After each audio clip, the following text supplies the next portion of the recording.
ಆಮೇಲೆ ಇದನ್ನಲ್ಲ ಯಸ್ಯ ನಿಶ್ವಸಿತಂ ವೇದಾಃ ಯಸ್ಯ ನಿಶ್ವಸಿತಂ ವೇದಾಃ ಯೋ ವೇದೇಭ್ಯೋऽಖಿಲಂ ಜಗತ್ ಮಮೇತಮಹಂ ವಂದೇ ಜಾತೀರ್ಥಮಹೇಶ್ವರಂ ಸಿದ್ಧಸ್ಫಟಿಕಸಂಕಾಶ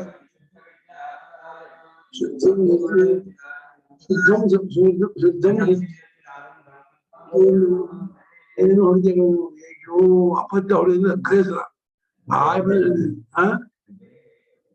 ಬೇರೆ ಹೊಡಿದಾರ ನನ್ನ ಎಲ್ಲಿವರೆಗಾಗಿತ್ತೋ ನಮೋ ವೃಕ್ಷೇಭ್ಯೋ ಹರಿಕೇಶೇಭ್ಯೋ ನಮಸ್ತಾರಾಯ ಅಲ್ಲಿರಾಯ್ತಲ್ವಾ ನಮೋ ವೃಕ್ಷೇಭ್ಯ ಎಲ್ಲಿದಿರಲ್ಲ ಶಿಶು ಇಲ್ಲ ಎಲ್ಲಿಗೆ ಈ ಸಾವಳಿದಲ್ಲ ನಿಮಗೆ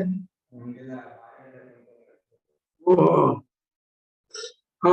ವೃಕ್ಷೇಭ್ಯ ಹರಿಕೇಶೇಭ್ಯ ವೃಕ್ಷ ರೂಪದಲ್ಲಿರತಕ್ಕಂತಹ ಪರಮಾತ್ಮನಿಗೆ ನಮಸ್ಕಾರ ಹರಿಕೇಶೇಭ್ಯ ಹರಿತವಾದ ಕೇಶ ಅವನ ಎಲೆಗಳೇ ಅವನ ಕೇಶ ಕೂದಲು ನನ್ನ ಬಂತು ವಿಚಾರ ಹಿಂದೂ ಹರಿಣವ ಅಲ್ಲೂ ಹರಿಕೇಶಾಯೋಪವೀತಿನಿ ಅಲ್ಲೂ ಒಂದ್ಸಲ ಬಂದಿದೆ ಹರಿಕೇಶಾಯ ಅಂದ್ರೆ ಮರಗಳ ಎಲೆಗಳೇ ಅವನ ಕೇಶ ಅಂತ ಎಲೆಗಳು ಹರಿದ್ವರ್ಣ ಹಸಿರಾದ ವರ್ಣ ಅದರಿಂದ ಹಸಿರಾದ ಕೂದಲುಳ್ಳವನು ಅಂತ ಎಲ್ಲಾ ಕೂದಲವನ ಮೋಡವು ಕೇಶ ಎಲೆಗಳು ಕೇಶ ಎಲ್ಲ ಕೇಶರೂಪದವನಾಗಿದ್ದಾನೆ ಅವನಿಗೆ ನಮಸ್ಕಾರ ನಮಸ್ತಾರಾಯ ತಾರಾಯಣ ಸಂಸಾರ ಸಾಗರದಿಂದ ನಮ್ಮನ್ನ ಎಬ್ಬಿಸುವಂತಹ ಪರಮಾತ್ಮನಿಗೆ ನಮಸ್ಕಾರ ಅಂತ ವತ್ಸರಾಗಿದ್ದ ನಮಃ ವೃಕ್ಷೇಭ್ಯ ಹರಿಕೇಶೇಭ್ಯ ನಮಃ ತಾರಾಯ ಅಂದಿಗೆ ವೃಕ್ಷದ ರೂಪದ ಪರಮಾತ್ಮ ನಮಸ್ಕಾರ ಹಸುರಾದಂತಹ ಎಲೆ ಎಂಬ ಕೂದನ್ನುಳ್ಳವನಾದ ಪರಮಾತ್ಮ ನಮಸ್ಕಾರ ಮತ್ತು ತಾರಾಯ ಸಂಸಾರ ಸಾಗರದಿಂದ ದಾಟಿಸುವಂತಹ ಪರಮಾತ್ಮ ನಮಸ್ಕಾರ ಆಯ್ತು ಮುಂದಕ್ಕೆ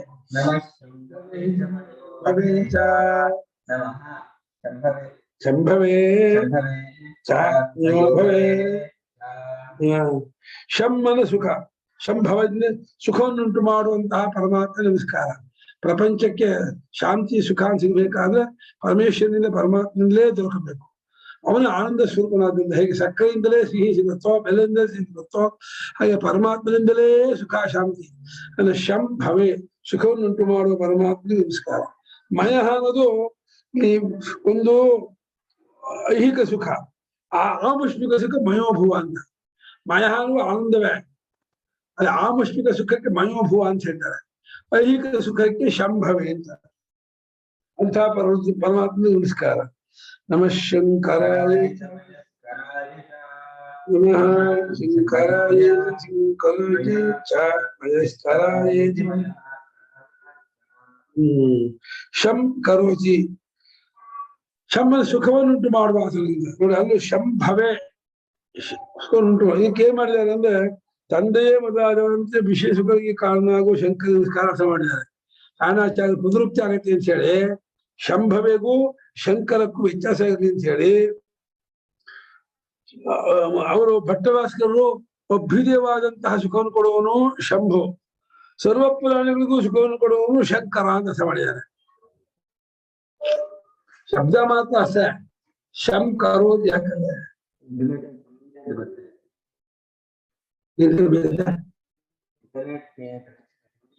ಅಲ್ಲಿ ಬರುತ್ತೆ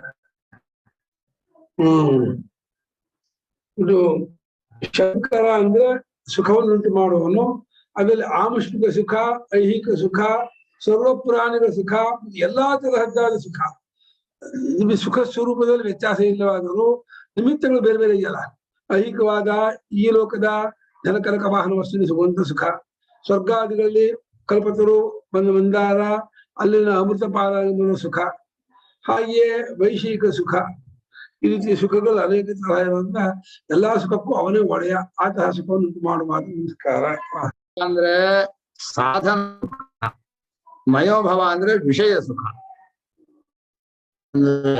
ನಮ್ಮ ನಿಜವಾದಂತಹ ಇದರ ಸಾಧನಗಳನ್ನು ಮಾಡ್ತೇವೆ ಪೂಜಾದಿಗಳಿಂದ ಯಮ ನಿಯಮಾದಿಗಳಿಂದ ಭಜನೆ ಭಕ್ತಿಯಿಂದ ಬರುವಂತಹ ವೇದಾಂತ ಸಾಧನಗಳಿದೆಯಲ್ಲ, ತಪಸ್ಸು, ಏಕಾಗ್ರತೆ, ಒಂದೇ ಕಡೆಯಲ್ಲಿ ಮನಸ್ಸಿಡೋದು, ಧ್ಯಾನವನ್ನು ಮಾಡೋದು, ಇವುಗಳಿಂದ ಬರೋ ಸುಖವನ್ನ ಶಂ ಭವೆ, ಸಾತ್ವಿಕ ಸುಖ, ಸಾಧನ ಸುಖದಲ್ಲಿರುವಂಥವನು, ಅಂಥ ಸುಖವನ್ನು ಕೊಡೋನು, ಆ ಸುಖ ಸ್ವರೂಪನಾಗಿರೋನು ಶಂಭು.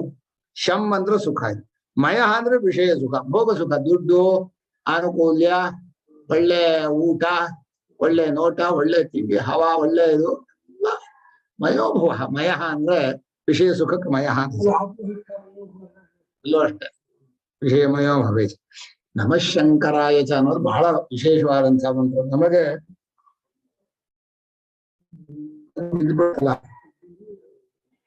ಅಕನ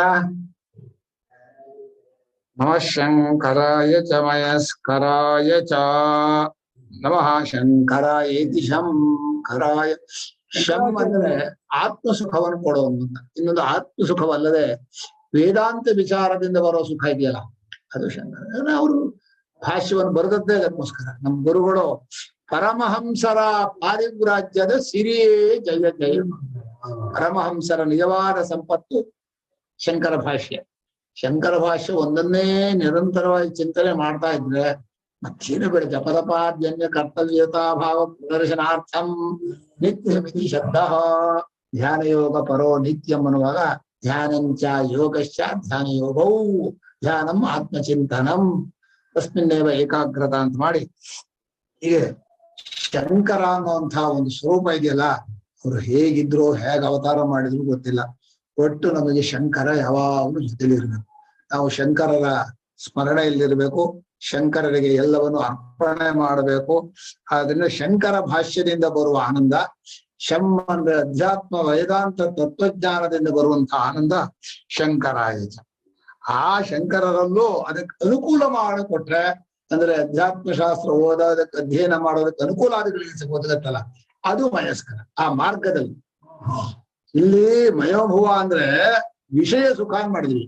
ಇಲ್ಲಿ ಏನು ಅಂದ್ರೆ ವೇದಾಂತ ಶಾಸ್ತ್ರದ ಮಾರ್ಗಕ್ಕೆ ಬೇಕಾದಂತ ಒಳ್ಳೆ ಪರಿಸರ, ಒಳ್ಳೆ ಜಾಗ, ಒಳ್ಳೆ ಅನುಕೂಲಗಳು ತಕ್ಕಂತ ಏರ್ಪಾಡು ಬಹಳ ಕಷ್ಟ ಸಿಗೋದು, ಎಲ್ಲ ಬೇಡ ಅಂತಾರೆ. ಏನಾಗಿದೆ ಅಂದ್ರೆ ಜನರಿಗೆ ನಂಬಿಕೆಯ ವಿಷಯದಲ್ಲೇ ಹೆಚ್ಚು ಪ್ರೀತಿ ಇದೆ ಹೊರತು ಅನುಭವ ಭಕ್ತಿ ಅನ್ನೋ ಬಗ್ಗೆ ಯಾರಿಗೂ ಇಷ್ಟ ಇಲ್ಲ. ನಮ್ ಪುಣ್ಯ ಬರ್ಬೇಕು ಸ್ವಾಮಿ, ಪಾಪ ಹೋಗ್ಬಿಡ್ಬೇಕು ಅಂತಾರೆ.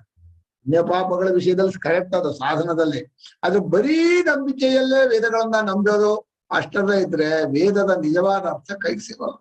ವೇದ ಹೇಳಕ್ ಹೊರಟಿರೋದೇ ಅನುಭವ ಪ್ರಧಾನವಾದಂತಹ ಜ್ಞಾನವನ್ನ.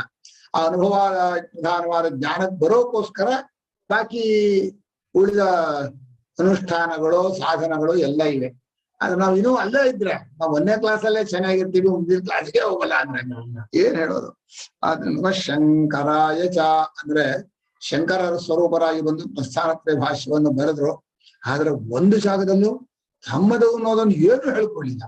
ತಮ್ಮ ಕುಲ, ಗೋತ್ರ, ಮನೆ, ಊರು, ಪರಿಜನ, ಬಂಧು, ಅಪ್ಪ ಅಮ್ಮ ಹೆಸರನ್ನು ಹೇಳದೇ ಇದ್ದವ್ರು. ಅವರಿಗೂ ಹೆಸರಿಲ್ಲ, ಪರಬ್ರಹ್ಮಕ್ಕೂ ಹೆಸರಿಲ್ಲ ಅಂಥ ಮಹಾನುಭಾವರು ಶಂಕರರು. ಅಷ್ಟು ಪ್ರಸ್ಥಾನತ್ರಯ ಭಾಷ್ಯ ಬರೆದ್ರೆ ಒಂದು ಕಡೆ ಏನಾದ್ರು ಒಂದು ತುಪ್ಪ ವ್ಯಾಕರಣ ದೋಷ ಇಲ್ಲ, ನ್ಯಾಯಶಾಸ್ತ್ರ ದೋಷ ಇಲ್ಲ, ಮೀಮಾಂಸ ದೋಷ ಇಲ್ಲ, ಅನುಭವದ ದೋಷ ಇಲ್ಲ, ಯಾರಿಗೂ ಬರೆಯಕ್ಕಾಗಲ್ಲ. ನಮ್ಮ ಗುರುಗಳು ಸೋತದ್ ಒಬ್ರಿಗೆ. ನಮ್ಮ ಗುರುಗಳ ಆ ವಿಮರ್ಶೆಗೆ ಎಂಥ ವಿಮರ್ಶೆ ಮಾಡಿದ್ರು, ಎಂಥವರು ಕಡೆದ್ರು ಗಟ್ಟಿಯಾಗಿ ನಿಲ್ಲೋರು ಶಂಕರ ಭಾಷ್ಯ ಒಂದೇ. ಇನ್ ಬಾಕಿದಲ್ಲ ಅಯ್ಯೋ ಅಪ್ಪ ಹೇಳ್ತಾರೆ ಬಿಡಿ ಅಂತ ಬಿಡ್ಬೇಕೆ ಹೊರತು ಸಾಲಿಡ್ ಅಮೃತ. ಪ್ರಜ್ಞಾ ವೈಶಾಖ ವೇದ ಶುಭಿತ ಜಲನಿಧೀರ್ ವೇದನಾಂತರ ಸಂಬಂಧ. ನಮ್ಮ ಪ್ರಜ್ಞೆ ಇದೆಯಲ್ಲ ಅದು ಕಡೆಗೋದು. ಆ ವೇದ ಅನ್ನುವಂಥದ್ದು ಅಮೃತ ಸಾಗರ, ಅದನ್ನ ಕಡಿಬೇಕಂತ. ನಮ್ಮ ಬುದ್ಧಿ ಎಂಬ ಪ್ರಜ್ಞೆಯಿಂದ ಆ ವೇದವೆಂಬ ಅಮೃತವನ್ನ, ಪ್ರಜ್ಞೆ ಎಂಬ ಕಡಗೋಲಿಂದ ವೇದವೆಂಬ ಅಮೃತ ಸಾಗರವನ್ನ ಕಳೆದ್ರೆ ಅದರಲ್ಲಿ ಬರ್ತಿತ್ತು ಕಾರಿಕ ಅಂತ ಹೇಳೋದು. ನಾವು ಹೇಳೋದು ಶಂಕರ ಭಾಷ್ಯ. ನಮ್ಮ ಗುರುಗಳ ದೃಷ್ಟಿಯಿಂದ ಬಹಳ ಅಮೃತ, ಅದು ಅದ್ಭುತ. ನೀವು ಯಾವ ಸುಖವೂ ಅದಕ್ಕೆ ಸಮ ಅಲ್ಲ ಜಗತ್ನಲ್ಲಿ. ಏನ್ ಕೊಟ್ಟರು ನಮಗೆ ಆ ರುಚಿ ಬರೋಲ್ಲ. ಅಂಥ ಶಂಕರಾಯ ಅಂದ್ರೆ ವೇದಾಂತ ಶಾಸ್ತ್ರದ ಸುಖವನ್ನು ಕೊಡೋನು, ಆತ್ಮಜ್ಞಾನದ ಸುಖವನ್ನು ಕೊಡುವಂಥವನು ಶಂಕರ. ಹಾಗೆ ಮಯಸ್ಕರ ಆ ದಾರಿಯಲ್ಲಿ ಹೋಗೋರಿಗೆ ಎಲ್ಲ ಅನುಕೂಲ್ಯವನ್ನು ಒದಗಿಸ್ತಾರೆ. ನಮಗೆ ನಿಜವಾಗಿ ಹೇಳೋದಾದ್ರೆ ವೇದಾಂತ ಮಾರ್ಗಕ್ಕೆ ಹೋಗುವಾಗ್ಲೆಲ್ಲ 108 ವಿಘ್ನಗಳು. ತಸ್ಮಾತ್ ಏತೇಷಾಂ ತನ್ನ ಪ್ರಿಯಂ ಎದೆ ತನ್ ಮನುಷ್ಯ ವಿದ್ಯು ಅಂತ ಹೇಳಿ ದೇವತೆಗಳಿಗೂ ಇಷ್ಟ ಆಯ್ತಂತೆ ಈ ಮನುಷ್ಯರು ಅಧ್ಯಾತ್ಮ ಮಾರ್ಗಕ್ಕೆ ಹೋಗೋದು. ತಪ್ಪಿಸ್ಕೊಂಡ್ಬಿಟ್ಟ ಕಳ್ಳ ಅವನು, ಕೊಡೋ ಅವನು, ಹಿಡ್ಕೊಳ್ಳೋ ಅವನು, ಏನ್ ಬೇಕು ಕೇಳೋ, ದುಡ್ಡು ಬೇಕಾ ದುಡ್ಡು ಕೊಡು, ಹುಡುಗಿ ಬೇಕಾ ಹುಡುಗಿ ಕೊಡು, ಅಡ್ಡದಾರಿ ಹಿಡಿಸು ಅಂತ ಹೇಳಿ ದೇವತೆಗಳು ಪ್ರಾಪಂಚಿಕ ವಿಷಯವನ್ನು ಕೊಟ್ಟು ಹೇಳ್ಬಿಡ್ತಾರೆ. ಈ ಮನುಷ್ಯ ಮುಂಚೆನೆ ದುರ್ಬಲ, ಕೊಟ್ಕೊಳ್ಳಿ ಆಗಿರ್ತಾರೆ, ಏನು ಇರಲ್ಲ ಅದ್ರಲ್ಲೇ. ಅದೇನೋ ಆ ಹುಡುಗಿ ನೋಡಿ ಹಾಕೊಡುದು, ಏನಿದೆ ಅದ್ರಲ್ಲೇ, ಎಂಥದ್ದು ಇಲ್ಲ. ಈಗ ಭ್ರಾಂತಿ, ಚೀಲ, ಚರ್ಮದ ಚೀಲ. ಅಯ್ಯೋ ರಾಮ. ಹೀಗೆ ನಮಃಶಂಕರಾಯ ಚ ಮಯಸ್ಕರಾಯ ಚ ಆ ಅಧ್ಯಾತ್ಮದ ದಾರಿಯಲ್ಲಿ ಬೇಕು ಅಂತ ವಿವೇಕ, ವೈರಾಗ್ಯ, ಸಾಧನಗಳು ಎಲ್ಲವನ್ನು ಒದಗಿಸುವಂತ ಆ ಪರಮಾತ್ಮನಿಗೆ ನಮಸ್ಕಾರ. ಇನ್ನು ಪರಮ ಮಂತ್ರ ನಮಃ ಶಿವಾಯ ಚ ಶಿವತರಾಯ ಚ ಅಂತ. ನಾವು ವೇದಾಂತದಲ್ಲಿ ಪರಬ್ರಹ್ಮವನ್ನ ಬ್ರಹ್ಮ ಪರ ಏನ ಶಿವ ಅನ್ನೋ ಶಬ್ದವನ್ನ ಕಷ್ಟ ವ್ಯಾಖ್ಯಾನ ಮಾಡೋದು. ಆದ್ರೂ ಕೂಡ ಸರಳವಾಗಿ ಹೇಳುವಾಗ ಮಂಗಲ ಅಂದ್ಬಿಡ್ತಾರೆ. ನಮ್ ಮಂಗಲ ಅಂದ್ರೆ ಮದುವೆ ಮಾಡ್ಕೊಂಡ್ಬಿಟ್ಟಿದೀವಿ. ಮದುವೆ ಮಾಡ್ಕೊಳ್ಳೋದು ಮಂಗಲ ಅಲ್ಲ, ಮಂಗಳ ಕೆಲಸ ಮದುವೆ ಹೇಳ್ತೀವಿ.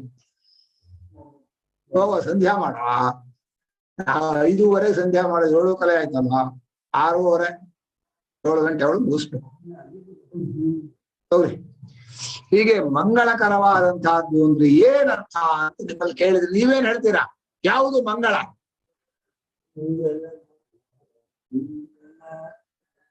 ಯಾವುದನ್ನ ಮಂಗಲ ಅಂತ ಕರಿಬೇಕು? ಮಂಗಲ ಅಂತ ಯಾವುದನ್ನ ಕರಿಬೇಕು ಅಂದ್ರೆ ನಮ್ಮ ಕುಕಲ್ಪನೆಗಳಿದೆಯಲ್ಲ, ಕಲ್ಪನೆಗಳೇ ಕುಕಲ್ಪನೆ, ಆ ಕಲ್ಪನೆಗಳ ಅಷ್ಟನ್ನು ಕಳೆಯುವಂಥವನು ಮಂಗಳ. ತಸ್ಮಾದ್ ಅದ್ವಯತಾ ಶಿವ ಅಂತನ್ನುವಾಗ ಶಂಕರರು ಬರೀತಾರೆ, ಕಲ್ಪನಾ ಏವದು ಅಶಿವ. ಮನುಷ್ಯನಿಗೆ 100 ಕಲ್ಪನೆಗಳು ಬರುತ್ತಲ್ಲ, ಅದೇ ಮಂಗಳ. ಯಾವ ಕಲ್ಪನೆಗಳು ಇಲ್ಲದ ಸ್ವರೂಪವನ್ನು ಕೊಡುವಂಥವನು ಮಂಗಳ. ಕಲ್ಪನೆ ಬಂದ್ರೆ ಏನೇನ್ ಬರುತ್ತೆ? ಅದ್ರ ಜೊತೆ ಹುಟ್ಕೊಳ್ಳೋದೇನ್ ಹೇಳಿ? ಕಲ್ಪನೆ ಮಾಡ್ತಾ ಇರ್ತೀನಿ, ಅದ್ರ ಜೊತೆ ಏನ್ ಬರುತ್ತೆ? ಬರೀ ಕಲ್ಪನೆ ನಿಲ್ಲಲ್ಲ,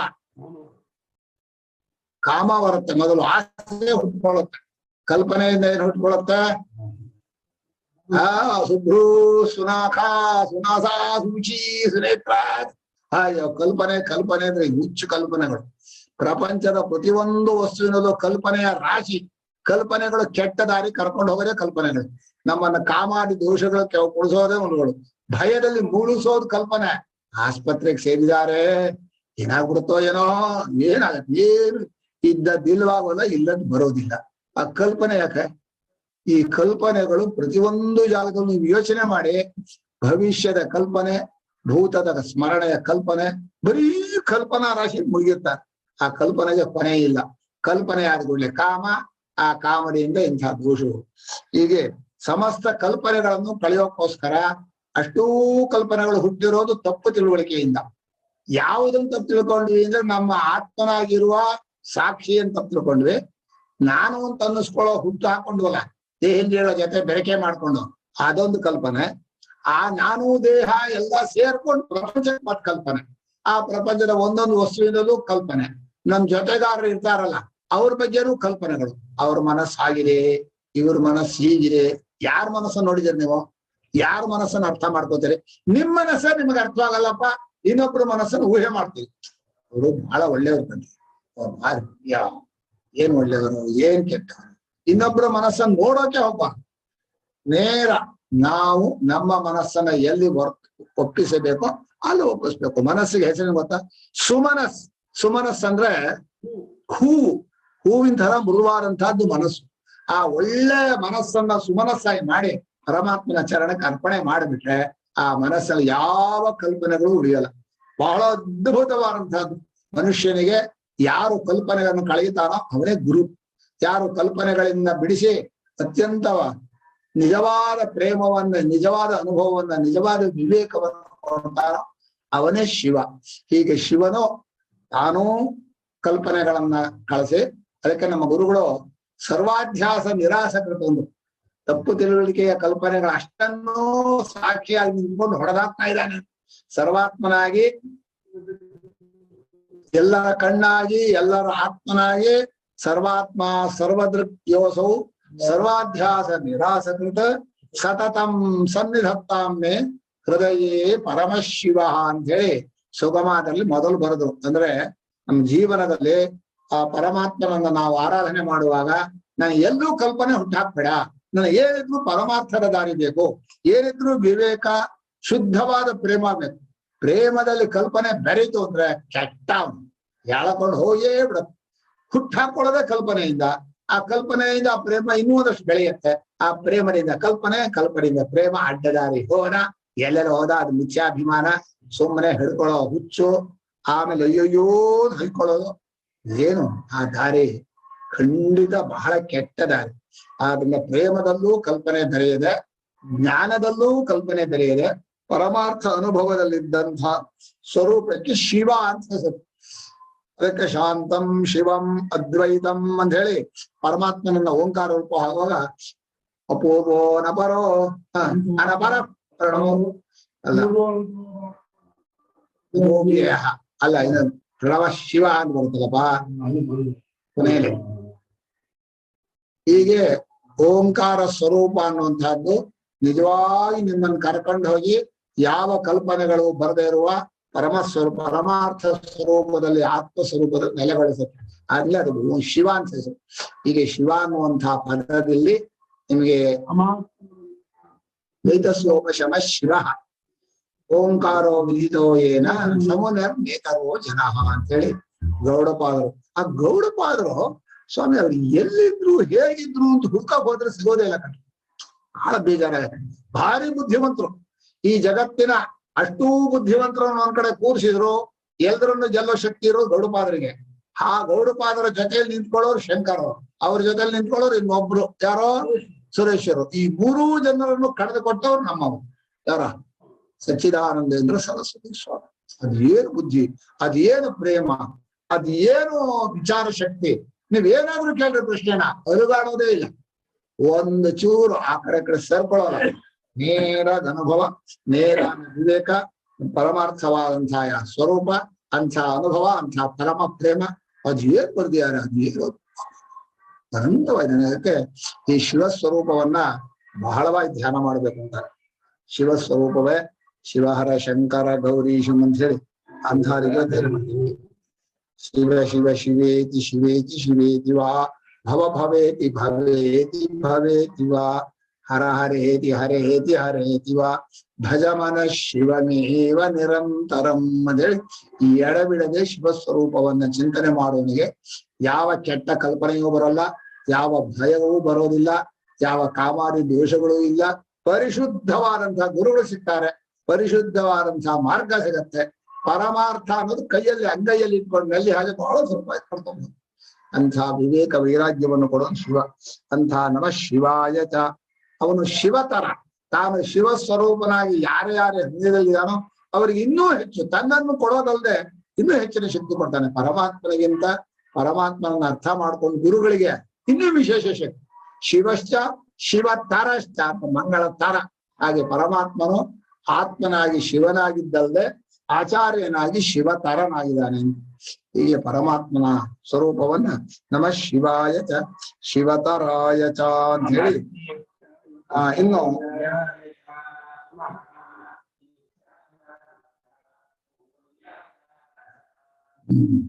ತೀರ್ಥ ಅನ್ನೋದು ಎರಡು ಅರ್ಥ ಬರುತ್ತೆ. ತೀರ್ಥಪಾದ ಅಂದ್ರೆ ಅತ್ಯಂತ ಪವಿತ್ರ ಆದಂತಹ ಜ್ಞಾನಿಗಳಿಗೆ ತೀರ್ಥರು, ಗುರುಸ್ಥಾನದವರು ತೀರ್ಥಪಾದ. ತೀರ್ಥಪಾದರಿಗೆ ನಮಸ್ಕಾರ ಅಂತ ಬರೀತಾರೆ. ತೀರ್ಥರೂಪೋ ಅಂತ ತಂದೆಗೂ ತೀರ್ಥರೂಪೋ ಅಂತ ಹೇಳ್ತಾರೆ. ತೀರ್ಥ ಅಂದ್ರೆ ಯಾರ್ಯಾರು ಅದನ್ನ ಸೇವನೆ ಮಾಡ್ತಾರೋ ತೀರ್ಥೇಚ್ಛಾಸ ಸತ್ಪಾತ್ರ ಅಂತ ಅರ್ಥ. ಒಳ್ಳೆಯ ಪಾತ್ರನಾಗೋದು. ಈ ತೀರ್ಥ ಅನ್ನೋದು ಅಲ್ಲಿ ಹೋದ ಕೂಡಲೇ ನಮ್ಮ ಪಾಪವೆಲ್ಲ ಓಡ್ ಹೋಗ್ಬಿಡ್ಬೇಕು. ಅದನ್ನ ನೋಡಿದ್ರೆ ದರ್ಶನದಿಂದ, ಸ್ಪರ್ಶದಿಂದ, ಅದರ ಚರಣವನ್ನು ಮುಟ್ಟೋದ್ರಿಂದ ನಮ್ಮ ಅಷ್ಟೂ ಪಾಪಗಳು ಓಡೋದ್ರಿಂದ ತೀರ್ಥೇಶು ಭವ ತೀರ್ಥ್ಯ. ಮಹಾತ್ಮರಲ್ಲೂ ಸಜ್ಜನರಲ್ಲೂ ಇರೋನು, ಒಳ್ಳೊಳ್ಳೆ ತೀರ್ಥ ಕ್ಷೇತ್ರದಲ್ಲೂ ಇರೋನು ತೀರ್ಥ್ಯ. ತೀರ್ಥ್ಯ ಅಂದ್ರೇನೋ ತೀರ್ಥದಲ್ಲಿ ಇರುವವನು. ತೀರ್ಥ ಅಂದ್ರೆ ಮಹಾತ್ಮರು ಹೌದು, ಸಜ್ಜನರು ಹೌದು. ಇನ್ನು ತೀರ್ಥ ಕ್ಷೇತ್ರಗಳು ಹೌದು, ಕಾಶಿ, ಪ್ರಯಾಗ, ಕುರುಕ್ಷೇತ್ರ, ಇದು ತೀರ್ಥಗಳು ಹೌದು. ಅಂತಹ ತೀರ್ಥಗಳಲ್ಲಿದ್ದವನು ತೀರ್ಥ್ಯ. ಇನ್ನು ಕೂಲ್ಯ ಅಂತ ಕೂಲ ಅಂದ್ರೆ ದಡ ಅಂತ ಅರ್ಥ ಬರುತ್ತೆ, ಕೂಲ ಅಂದ್ರೆ ಅನುಕೂಲ ಅಂತ ಅರ್ಥ ಮಾಡ್ಬೋದು. ಹೀಗೆ ಒಳ್ಳೆಯ ಇಲ್ಲೇನೋ ಲಿಂಗ ರೂಪದಿಂದ ಪ್ರತಿಷ್ಠಿತರಾಗಿರೋದು ಬರೆದಾರೆ. ಏನ್ ಈಗೆಲ್ಲ ಬರೀತಾರಲ್ಲ ಅಯ್ಯ. ಕೂಲ ಅಂದ್ರೆ ದಡದಲ್ಲಿರೋನು, ಕೂಲ ಅಂದ್ರೆ ಅನುಕೂಲವಾಗಿ ನೋಡೋನು. ಕೂಲದಲ್ಲಿ ಇರುವವನು ಕೂಲ್ಯ, ಕೂಲೇ ಭವಃ ಕೂಲ್ಯ. ಶಿವಪದ ವ್ಯುತ್ಪತ್ತಿ, ಶಿವಪದದ ವ್ಯುತ್ಪತ್ತಿ ಕೇಳಿಸ್ತಾ ಇಲ್ಲ. ಶಿವಪದ ಶಿವಪದಕ್ಕೆ ವ್ಯುತ್ಪತ್ತಿ ಆಗ್ಬೇಕಾ? ಅದು ನಮ್ಮ ಕೆಲವು ಪದಗಳು ವಶಕಾಂತವು ಅನ್ನೋ ಧಾತುವಿಂದ ಶಿವ ಅಂತ ಆಗಿದೆ. ಸಿಂಹ ಹಾಗೆ ಹಂತೀತಿ ಸಿಂಹ, ಸಿಂಹೋ ವಿಪರ್ಯಯ. ಎಲ್ಲರೂ ಇಷ್ಟಪಡುವಂಥವನು ಶಿವ, ವಷ್ಟೀತಿ ಶಿವ ಅಂತ. ಅಥವಾ ಎಲ್ಲಕ್ಕೂ ಚೈತನ್ಯ ಕೊಡೋನು ಶಿವ ಅಂತ ಅರ್ಥ ಮಾಡ್ಬೋದು. ಧಾತು ನಿಷ್ಪತ್ತಿಯನ್ನು ಮಾಡುವಾಗ ಅರ್ಥಕ್ಕೆ ತಕ್ಕ ಹಾಗೆ ಧಾತುವನ್ನು ಹುಡ್ಬೋದು ನಾವು. ರೂಢಿ ಶಬ್ದಕ್ಕೆ ಏನ್ ಅರ್ಥ ಬರುತ್ತೋ ಅದರಿಂದ ಶಿವ ಅಂತ. ವಷ್ಟಿ ವಶಿ ಅನ್ನೋದು ಶಿವ ಅಂತ ಆಗಿದೆ.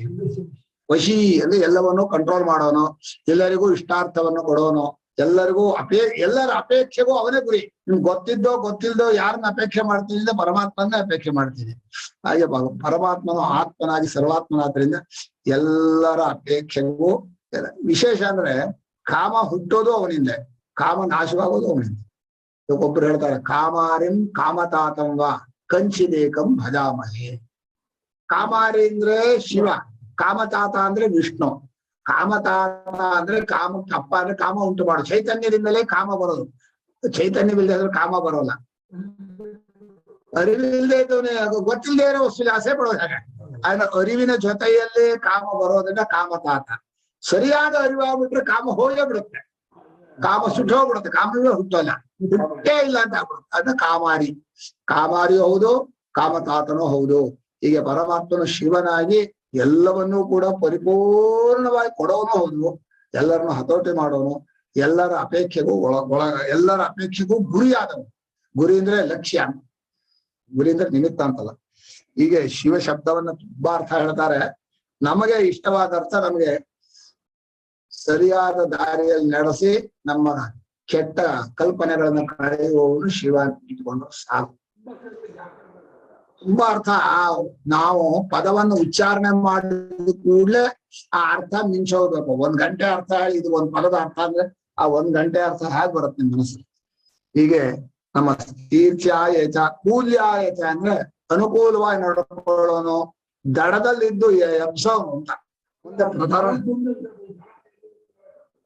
ಹಾಗೆ ಸೇತು ವಿಧರಣ ಅಂತ ಹೇಳಿದಾಗ ಎಲ್ಲಕ್ಕೂ ಕೂಡ ದಡ ದಾಟಿ ಬಿಟ್ರೆ ಮನುಷ್ಯ ಸದ್ಯ ದಾಟಿದ್ವಿ, ದಡಕ್ ಸೇರಿದ್ವಿ.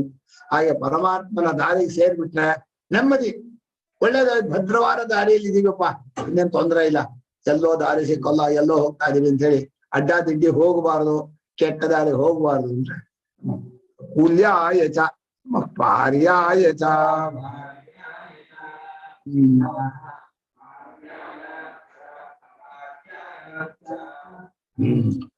ಪಾರ್ಯ ಅಂದ್ರೆ ಇದು ಪಾರ ಅಂದ್ರೆ ದಡ ಅಂತ ಅರ್ಥ.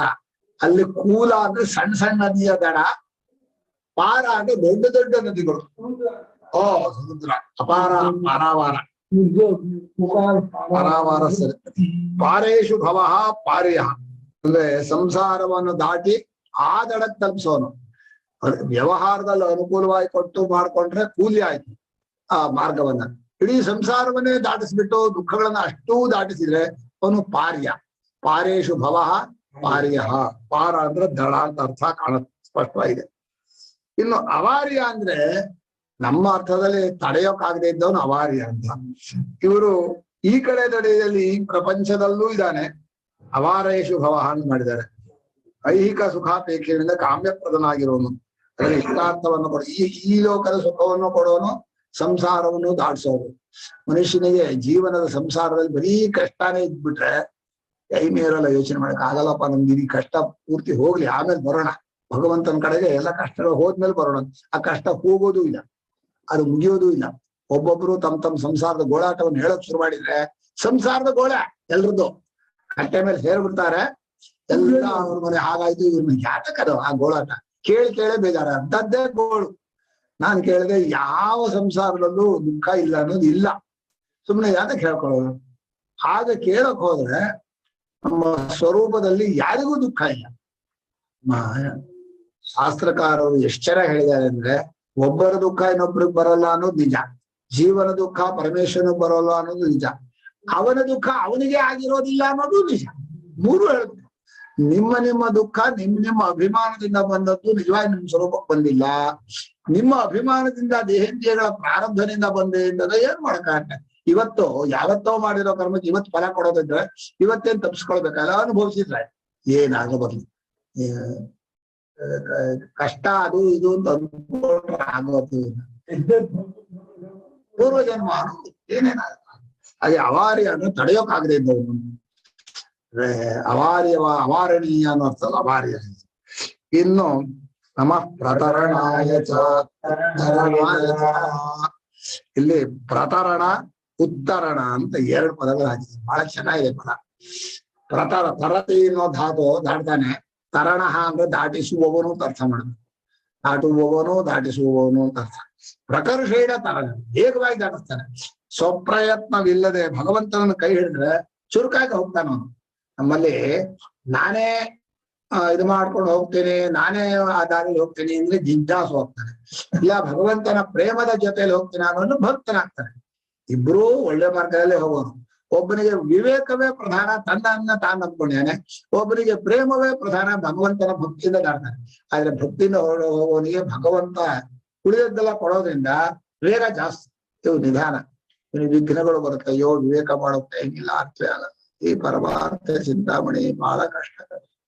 ಅದು ಅಯ್ಯೋ ವಿವೇಕವೇ ಆಗಲ್ಲ. ಏನ್ ಹೇಳ್ತೀರಿ ನೀವು ಅವಸ್ಥಾತ್ರಯ ಅಂತ. ನಮ್ಗೆ ಒಂದೊಂದು ಪ್ರಶ್ನೆಯೂ ಕೂಡ ಪ್ರಶ್ನೆನೇ ಅರ್ಥವಾಗಲ್ಲ, ಉತ್ತರ ಹೇಳೋದಿರ್ಲಿ. ಈಗ ತಪ್ಪು ತಿಳುವಳಿಕೆಗೆ ಏನು ನಿಯಮ ಅಂತ ಕೇಳಿರ್ತಾರೆ. ನಾವು ಹಿಂದೆ ನೋಡಿದ್ದನ್ನೇ ಈಗ ಮುಂದಿರುವ ವಸ್ತುವಿನಲ್ಲಿ ಅದರ ನೆನಪಾಗಿ ಆರೋಪ ಮಾಡಿದಾಗ ಅದು ತಪ್ಪು ತಿಳುವಳಿಕೆ ಅಂದ್ರು. ಹೌದಾ? ಹಿಂದೆ ನೋಡಿರ್ಬೇಕದನ್ನ. ಹೌದು, ಹಿಂದೆ ಯಾವತ್ತೂ ನೋಡ್ದೆ ಹೋದ್ರೆ ಇವತ್ತು ಆ ತಪ್ಪಲಿಕ್ಕೆ ಹ್ಯಾಂಗ್ ಬರುತ್ತೆ? ಬೆಳ್ಳಿ ನೋಡ್ದವನಿಗೆ ಕಪ್ಪೆ ಚಿಪ್ ನೋಡ್ದಾಗ ಬೆಳ್ಳಿದ್ ಬರುತ್ತೆ, ಬೆಳ್ಳಿಯನ್ನೇ ನೋಡ್ದ ಇದ್ದವನಿಗೆ ಕಪ್ಪೆ ಚೀರು ನೋಡಿದಾಗ ಬೆಳ್ಳಿಂದ ಹ್ಯಾಂಗ್ ಬರುತ್ತೆ? ಅದನ್ನ ಹಿಂದೆ ನೋಡಿರ್ಲೇಬೇಕು ಅಂತ ಬದಲು ದೃಷ್ಟಾಂತರಿಂದ ಒಂದು ನಿಯಮವನ್ನು ತಯಾರು ಮಾಡ್ತೀವಿ. ಮುಂದ್ಗಡೆ ಇರ್ಬೇಕು ಅಂತ, ಯಾವ್ದು ನೋಡ್ಬೇಕು ಅಂತ. ತನ್ನ ಹಿಂದ್ಗಡೆ ಇದ್ದು ತನ್ನ ಕಾಣದೇ ಇರೋದೊಂದು ಕಾಣೋದೊಂದು ತಪ್ಪು ಹೇಳೋಕ್ಕಾಗಲ್ಲ. ಎರಡೂ ಮುಂದ್ಗಡೆ ಪೂರ್ವಸ್ಥಿತಿ ವಿಷಯ ಸ್ವಲ್ಪ ಹೋಲಿಕೆ ಇರ್ಬೇಕು ಸ್ವಾಮಿ. ಏನೋ ತಗೊಂಡು ಏನೋ ಆಗೋಲ್ಲ, ಅದಕ್ಕೆ ಹೋಲಿಕೆ ಇರ್ಬೇಕು. ಏನ್ ತಪ್ಪು ತಿಳ್ಕೋತೀರೋ ಏನಿದೆಯೋ ಅದಕ್ಕೆ ಎರಡಕ್ಕೂ ಹೋಲಿಕೆ ಇರ್ಬೇಕು ಅಂತ ಹೇಳಿ ದೃಷ್ಟಾಂತಗಳಿಂದ ನಿಯಮ ಹೇಳಿದ್ರು. ಈಗ ಶಂಕರರು ಕೊಟ್ಟರು, ಅಲ್ಲಪ್ಪ ನೀವು ಈ ನಿಯಮ ಹಾಕೋದು ಪ್ರಪಂಚದ ಒಳಗಿನ ವಸ್ತುವಿನ ತಪ್ಪು ತಿಳುವಳಿಕೆ, ಅದು ಟೆಂಪ್ರರಿ ತಪ್ಪು ತಿಳುವಳಿಕೆ. ನಾನ್ ಹೇಳೋದು ಅದಲ್ಲ. ದೇಹೇಂದ್ರಿಯಗಳು ಇಲ್ಲದೆ ಇರೋನು, ಆತ್ಮ ಯಾವಾಗ್ಲೂ ಇರೋನು, ಇವನು ಯಾವಾಗ್ಲೂ ನೋಡೋನು, ಅದು ಯಾವಾಗ್ಲೂ ನೋಡಿಸ್ಕೊಳ್ಳೋದು. ಓ ಹಿಂದ್ ಯಾವುದು ಇನ್ನೊಂದು ದೇಹ ಇದೆ, ಆ ದೇಹ ತರ ಈ ದೇಹ ಅಂತ, ಹಿಂದ್ ಯಾವುದು ಸಾಕ್ಷಿ ತರ ಆ ತರ ಯಾವುದು ಅನ್ಯೋನ್ಯಾಧ್ಯಾಸ ಹೋಲಿಕೆ ಇಲ್ಲ, ಎದುರುಗಡೆನೂ ಇಲ್ಲ, ಏನಿಲ್ಲ. ಕಾಲ ದೇಶಗಳನ್ನು ಮೀರಿದ ತಪ್ಪು ತಿಳುವಳಿಕೆ ಎಲ್ಲ ನೀವು ಹಾರೋದು. ನಾನು ಇನ್ನೊಂದು ಕೇಳಿದೆ, ಕನಸನ್ನ ಎಚ್ಚರ ಅಂತ ಅನುಭವಿಸ್ತೀವಲ್ಲ, ತಪ್ಪು ತಿಳುವಳಿಕೆ ಹೌದು ಅಲ್ವಾ? ಅನುಭವಿಸುವಾಗ ಕನಸನ್ನ ಅನುಭವಿಸುವಾಗ ಅದನ್ನ ಎಚ್ಚರ ಅಂತ ನಾವು ಅನುಭವಿಸ್ತಾ ಇರ್ತೀವಲ್ವಾ? ಎಚ್ಚರ ಅಲ್ಲ, ಅಲ್ಲಿ ಮ್ಯೂಟ್ ಅವ್ರಿಗೆ ಗೊತ್ತಾಗಿ ಯಾರು ಕಾಣಲ್ಲ. ಕನಸನ್ನ ಎಚ್ಚರ ಅಂತ ಅನುಭವಿಸೋರಿಗೆ ಅದು ತಪ್ಪು ತಿಳುವಳಿಕೆ ಅಂತ ಒಪ್ಕೋತಾರೋ ಇಲ್ವಾ? ಕನಸನ್ನ ಎಚ್ಚರವೆಂದು ತಿಳಿದು ನಾವು ಅದನ್ನು ಅನುಭವಿಸ್ತಾ ಇರ್ತೀವಿ. ಅಥವಾ ಆ ಕಾಲದಲ್ಲಿ ತಪ್ಪು ತಿಳುವಳಿಕೆ ಅನ್ಸಲ್ಲ ಗುರುಗಳೇ, ಆ ಕಾಲದಲ್ಲಿ ಸರಿಯಾದ ತಿಳುವಳಿಕೆ ಅಂತಾನೆ ಅನ್ಸಲ್ಲ. ಎಲ್ಲಾ ತಪ್ಪು ತಿಳುವಳಿಕೆನೂ ಗೊತ್ತಾದ್ಮೇಲೆ ಹೇಳೋದು. ನೀವು ಕರೆಕ್ಟ್ ಆಗಿ ಉತ್ತರ ಹೇಳಿದ್ರಿ. ಆದ್ಮೇಲೆ ಪ್ರಶ್ನೆ ಇಲ್ಲ. ಆ ತಪ್ಪು ತಿಳುವಳಿಕೆ ಕನಸನ್ನ ಎಚ್ಚರ ಅಂತ ತಿಳ್ಕೊಂಡಿದ್ದು ತಪ್ಪು ತಿಳ್ಕೊತೀರೋ, ಎಚ್ಚರ ಅಂತ ಅನುಭವಿಸಿದ್ದನ್ನು ಈಗ ಕನಸು ಅಂತ ಹೆಸರು ಕೊಡ್ತೀವಲ್ಲ, ಅದು ಕನಸು ಅಂತ, ಇದು ತಪ್ಪು ತಿಳುವಳಿಕೆನ? ಇದು ತಪ್ಪು ತಿಳುವಳಿಕೆ. ಹೌದಾ? ಆ ಸಮಯದಲ್ಲಿ ತತ್ಕಾಲದಲ್ಲಿ ಎಚ್ಚರ ಅಂತ ಅನುಭವಿಸಿದ್ದನ್ನ ಈಗ ಕನಸು ಅಂತ ನಾವು ಸುಳ್ಳು ಆಪಾದನೆ ಮಾಡ್ತಾ ಇದೀವಿ. ಇಲ್ಲ, ಈಗ ಎಚ್ಚರ ಅಂತ ಅನ್ಕೊಂಡಿರೋದು ತಪ್ಪು. ಒಟ್ಟು ಎರಡೂ ತಪ್ಪೆ. ಅಪ್ಪ ಆದ್ರೆ ಈ ತಪ್ಪು ಈಗ ಒಂದು ತಪ್ಪು ತಿಳುವಳಿಕೆ ಒಂದು ಆಸ್ಪದ ಇರ್ಬೇಕಲ್ವಾ? ಯಾವುದನ್ನ ಹಾಕಿ ಅಂತ ತಿಳ್ಕೊಂಡ್ವಿ ಗೊತ್ತಾಗತ್ತಾ? ಇರುವ ಚೈತನ್ಯವನ್ನೇ ಎಚ್ಚರ ಕನಸು ಅಂತ ವೇದಾಂತದ ದೃಷ್ಟಿ ಹೇಳ್ಬೇಡ. ಚೈತನ್ಯವನ್ನೇ ನೀವು ವೇದಾಂತ ಓದ್ಬಿಟ್ಟಿದ್ರೆ ಆ ಸಾಮಾನ್ಯ ಜನರಿಗೂ ಅರ್ಥ ಆಗುವ ಹಾಗೆ ಕನಸನ್ನ ನಾನ್ ತಪ್ಪು ತಿಳ್ಕೊಂಡೆ, ಎಚ್ಚರ ಅಂತ ತಪ್ಪು ತಿಳ್ಕೊಂಡೆ ಅಂತ, ಅಥವಾ ಎಚ್ಚರವನ್ನ ಕನಸು ಅಂತ ಈಗ ಹೇಳೋ ತಪ್ಪು ತಿಳ್ಕೆ ಅಂದ್ರೆ ಅದರ ಆಸ್ಪದ ಲೋಕದ ಜನರಿಗೆ ಯಾಕೆ ಗೊತ್ತಾಗಲ್ಲ? ಆಮೇಲೆ ಅದು ಹೋಲಿಕೆ ಏನು? ಹಿಂದೆ ಎಲ್ಲಾದ್ರೂ ಬೇರೆ ಕಡೆ ಆ ತರ ಎಚ್ಚರ ಕನಸು ನೋಡಿದ್ನ? ಇಲ್ಲ. ಹಾಗಾದ್ರೆ ತಪ್ಪು ತಿಳುವಳಿಕೆ ಯಾವ ನಿಯಮ ಅಲ್ಲಿ ಅಪ್ಲೈ ಆಗಲ್ವಾ? ಯಾವ ಸ್ಮರಣೆ? ಹೀಗೆ ಪರಮಾತ್ಮನ ನಿಯಮ ಇದೆಯಲ್ಲ, ಒಳಗೆ ಪ್ರಪಂಚದೊಳಗೆ ನಾವು ಮಾಡ್ಕೊಂಡು ನಿಯಮ ಬೇರೆ, ಅಲ್ಲಿ ಅನುಭವದಲ್ಲಿ ಬರೋ ನಿಯಮ ಬೇರೆ. ಅದಕ್ಕೆಲ್ಲ ಏನು ವರ್ಕಿಂಗ್ ಇಲ್ಲ, ಏನು ಯುಕ್ತಿನೂ ಇಲ್ಲ. ಅನುಭವ ಹಾಗೆ. ಅದಕ್ಕೆ ಅನುಭವ ಬಲಿಷ್ಠ ಅನ್ನೋದು ನಾವು ಬಹಳ ಜೋರು. ಹೀಗೆ ಮನುಷ್ಯನಿಗೆ ಪರಮಾತ್ಮನ ಭಕ್ತಿ ಇದ್ರೆ ಪ್ರತಾರಣ ಅಂದ್ರೆ ಬಹಳ ವೇಗ, ಪ್ರಕರ್ಷೇಣ ತರ ಪಾರಯತಿ. ಪ್ರತಾರಣ ಜೋರಾಗಿ ದಾಟಿಸ್ಬಿಡ್ತಾನೆ. ನಿಧಾನಕ್ಕೆ ಹಾರೋದಲ್ಲ. ಇದೆ ಫ್ಲೈಟ್ ಅಲ್ಲಿ ಹೋದಾಗ ಅಯ್ಯಂತಲೇ ಅಮೆರಿಕಾನು ಇಷ್ಟೇ ಗಂಟೆ ಅಂತಾರೆ. ನೀನ್ ಬಸ್ಸಲ್ಲಿ ಹೋದ್ರೆ ಆಯ್ತು, 10 ದಿವಸ ಆಗಲ್ಲ, 20 ದಿವಸ ಆಗಲ್ಲ. ಇನ್ನು ಉತ್ತರಳ ಅಂದ್ರೆ ಬರೀ ದಾಟಿಸೋದಷ್ಟೇ ಅಲ್ಲ, ಮೇಲೆ ದಾಟಿಸ್ಬೇಕಲ್ಲ. ಉತ್ತಮವಾದ ಜಾಗದಲ್ಲಿ ದಾಟಿಸ್ಬೇಕು.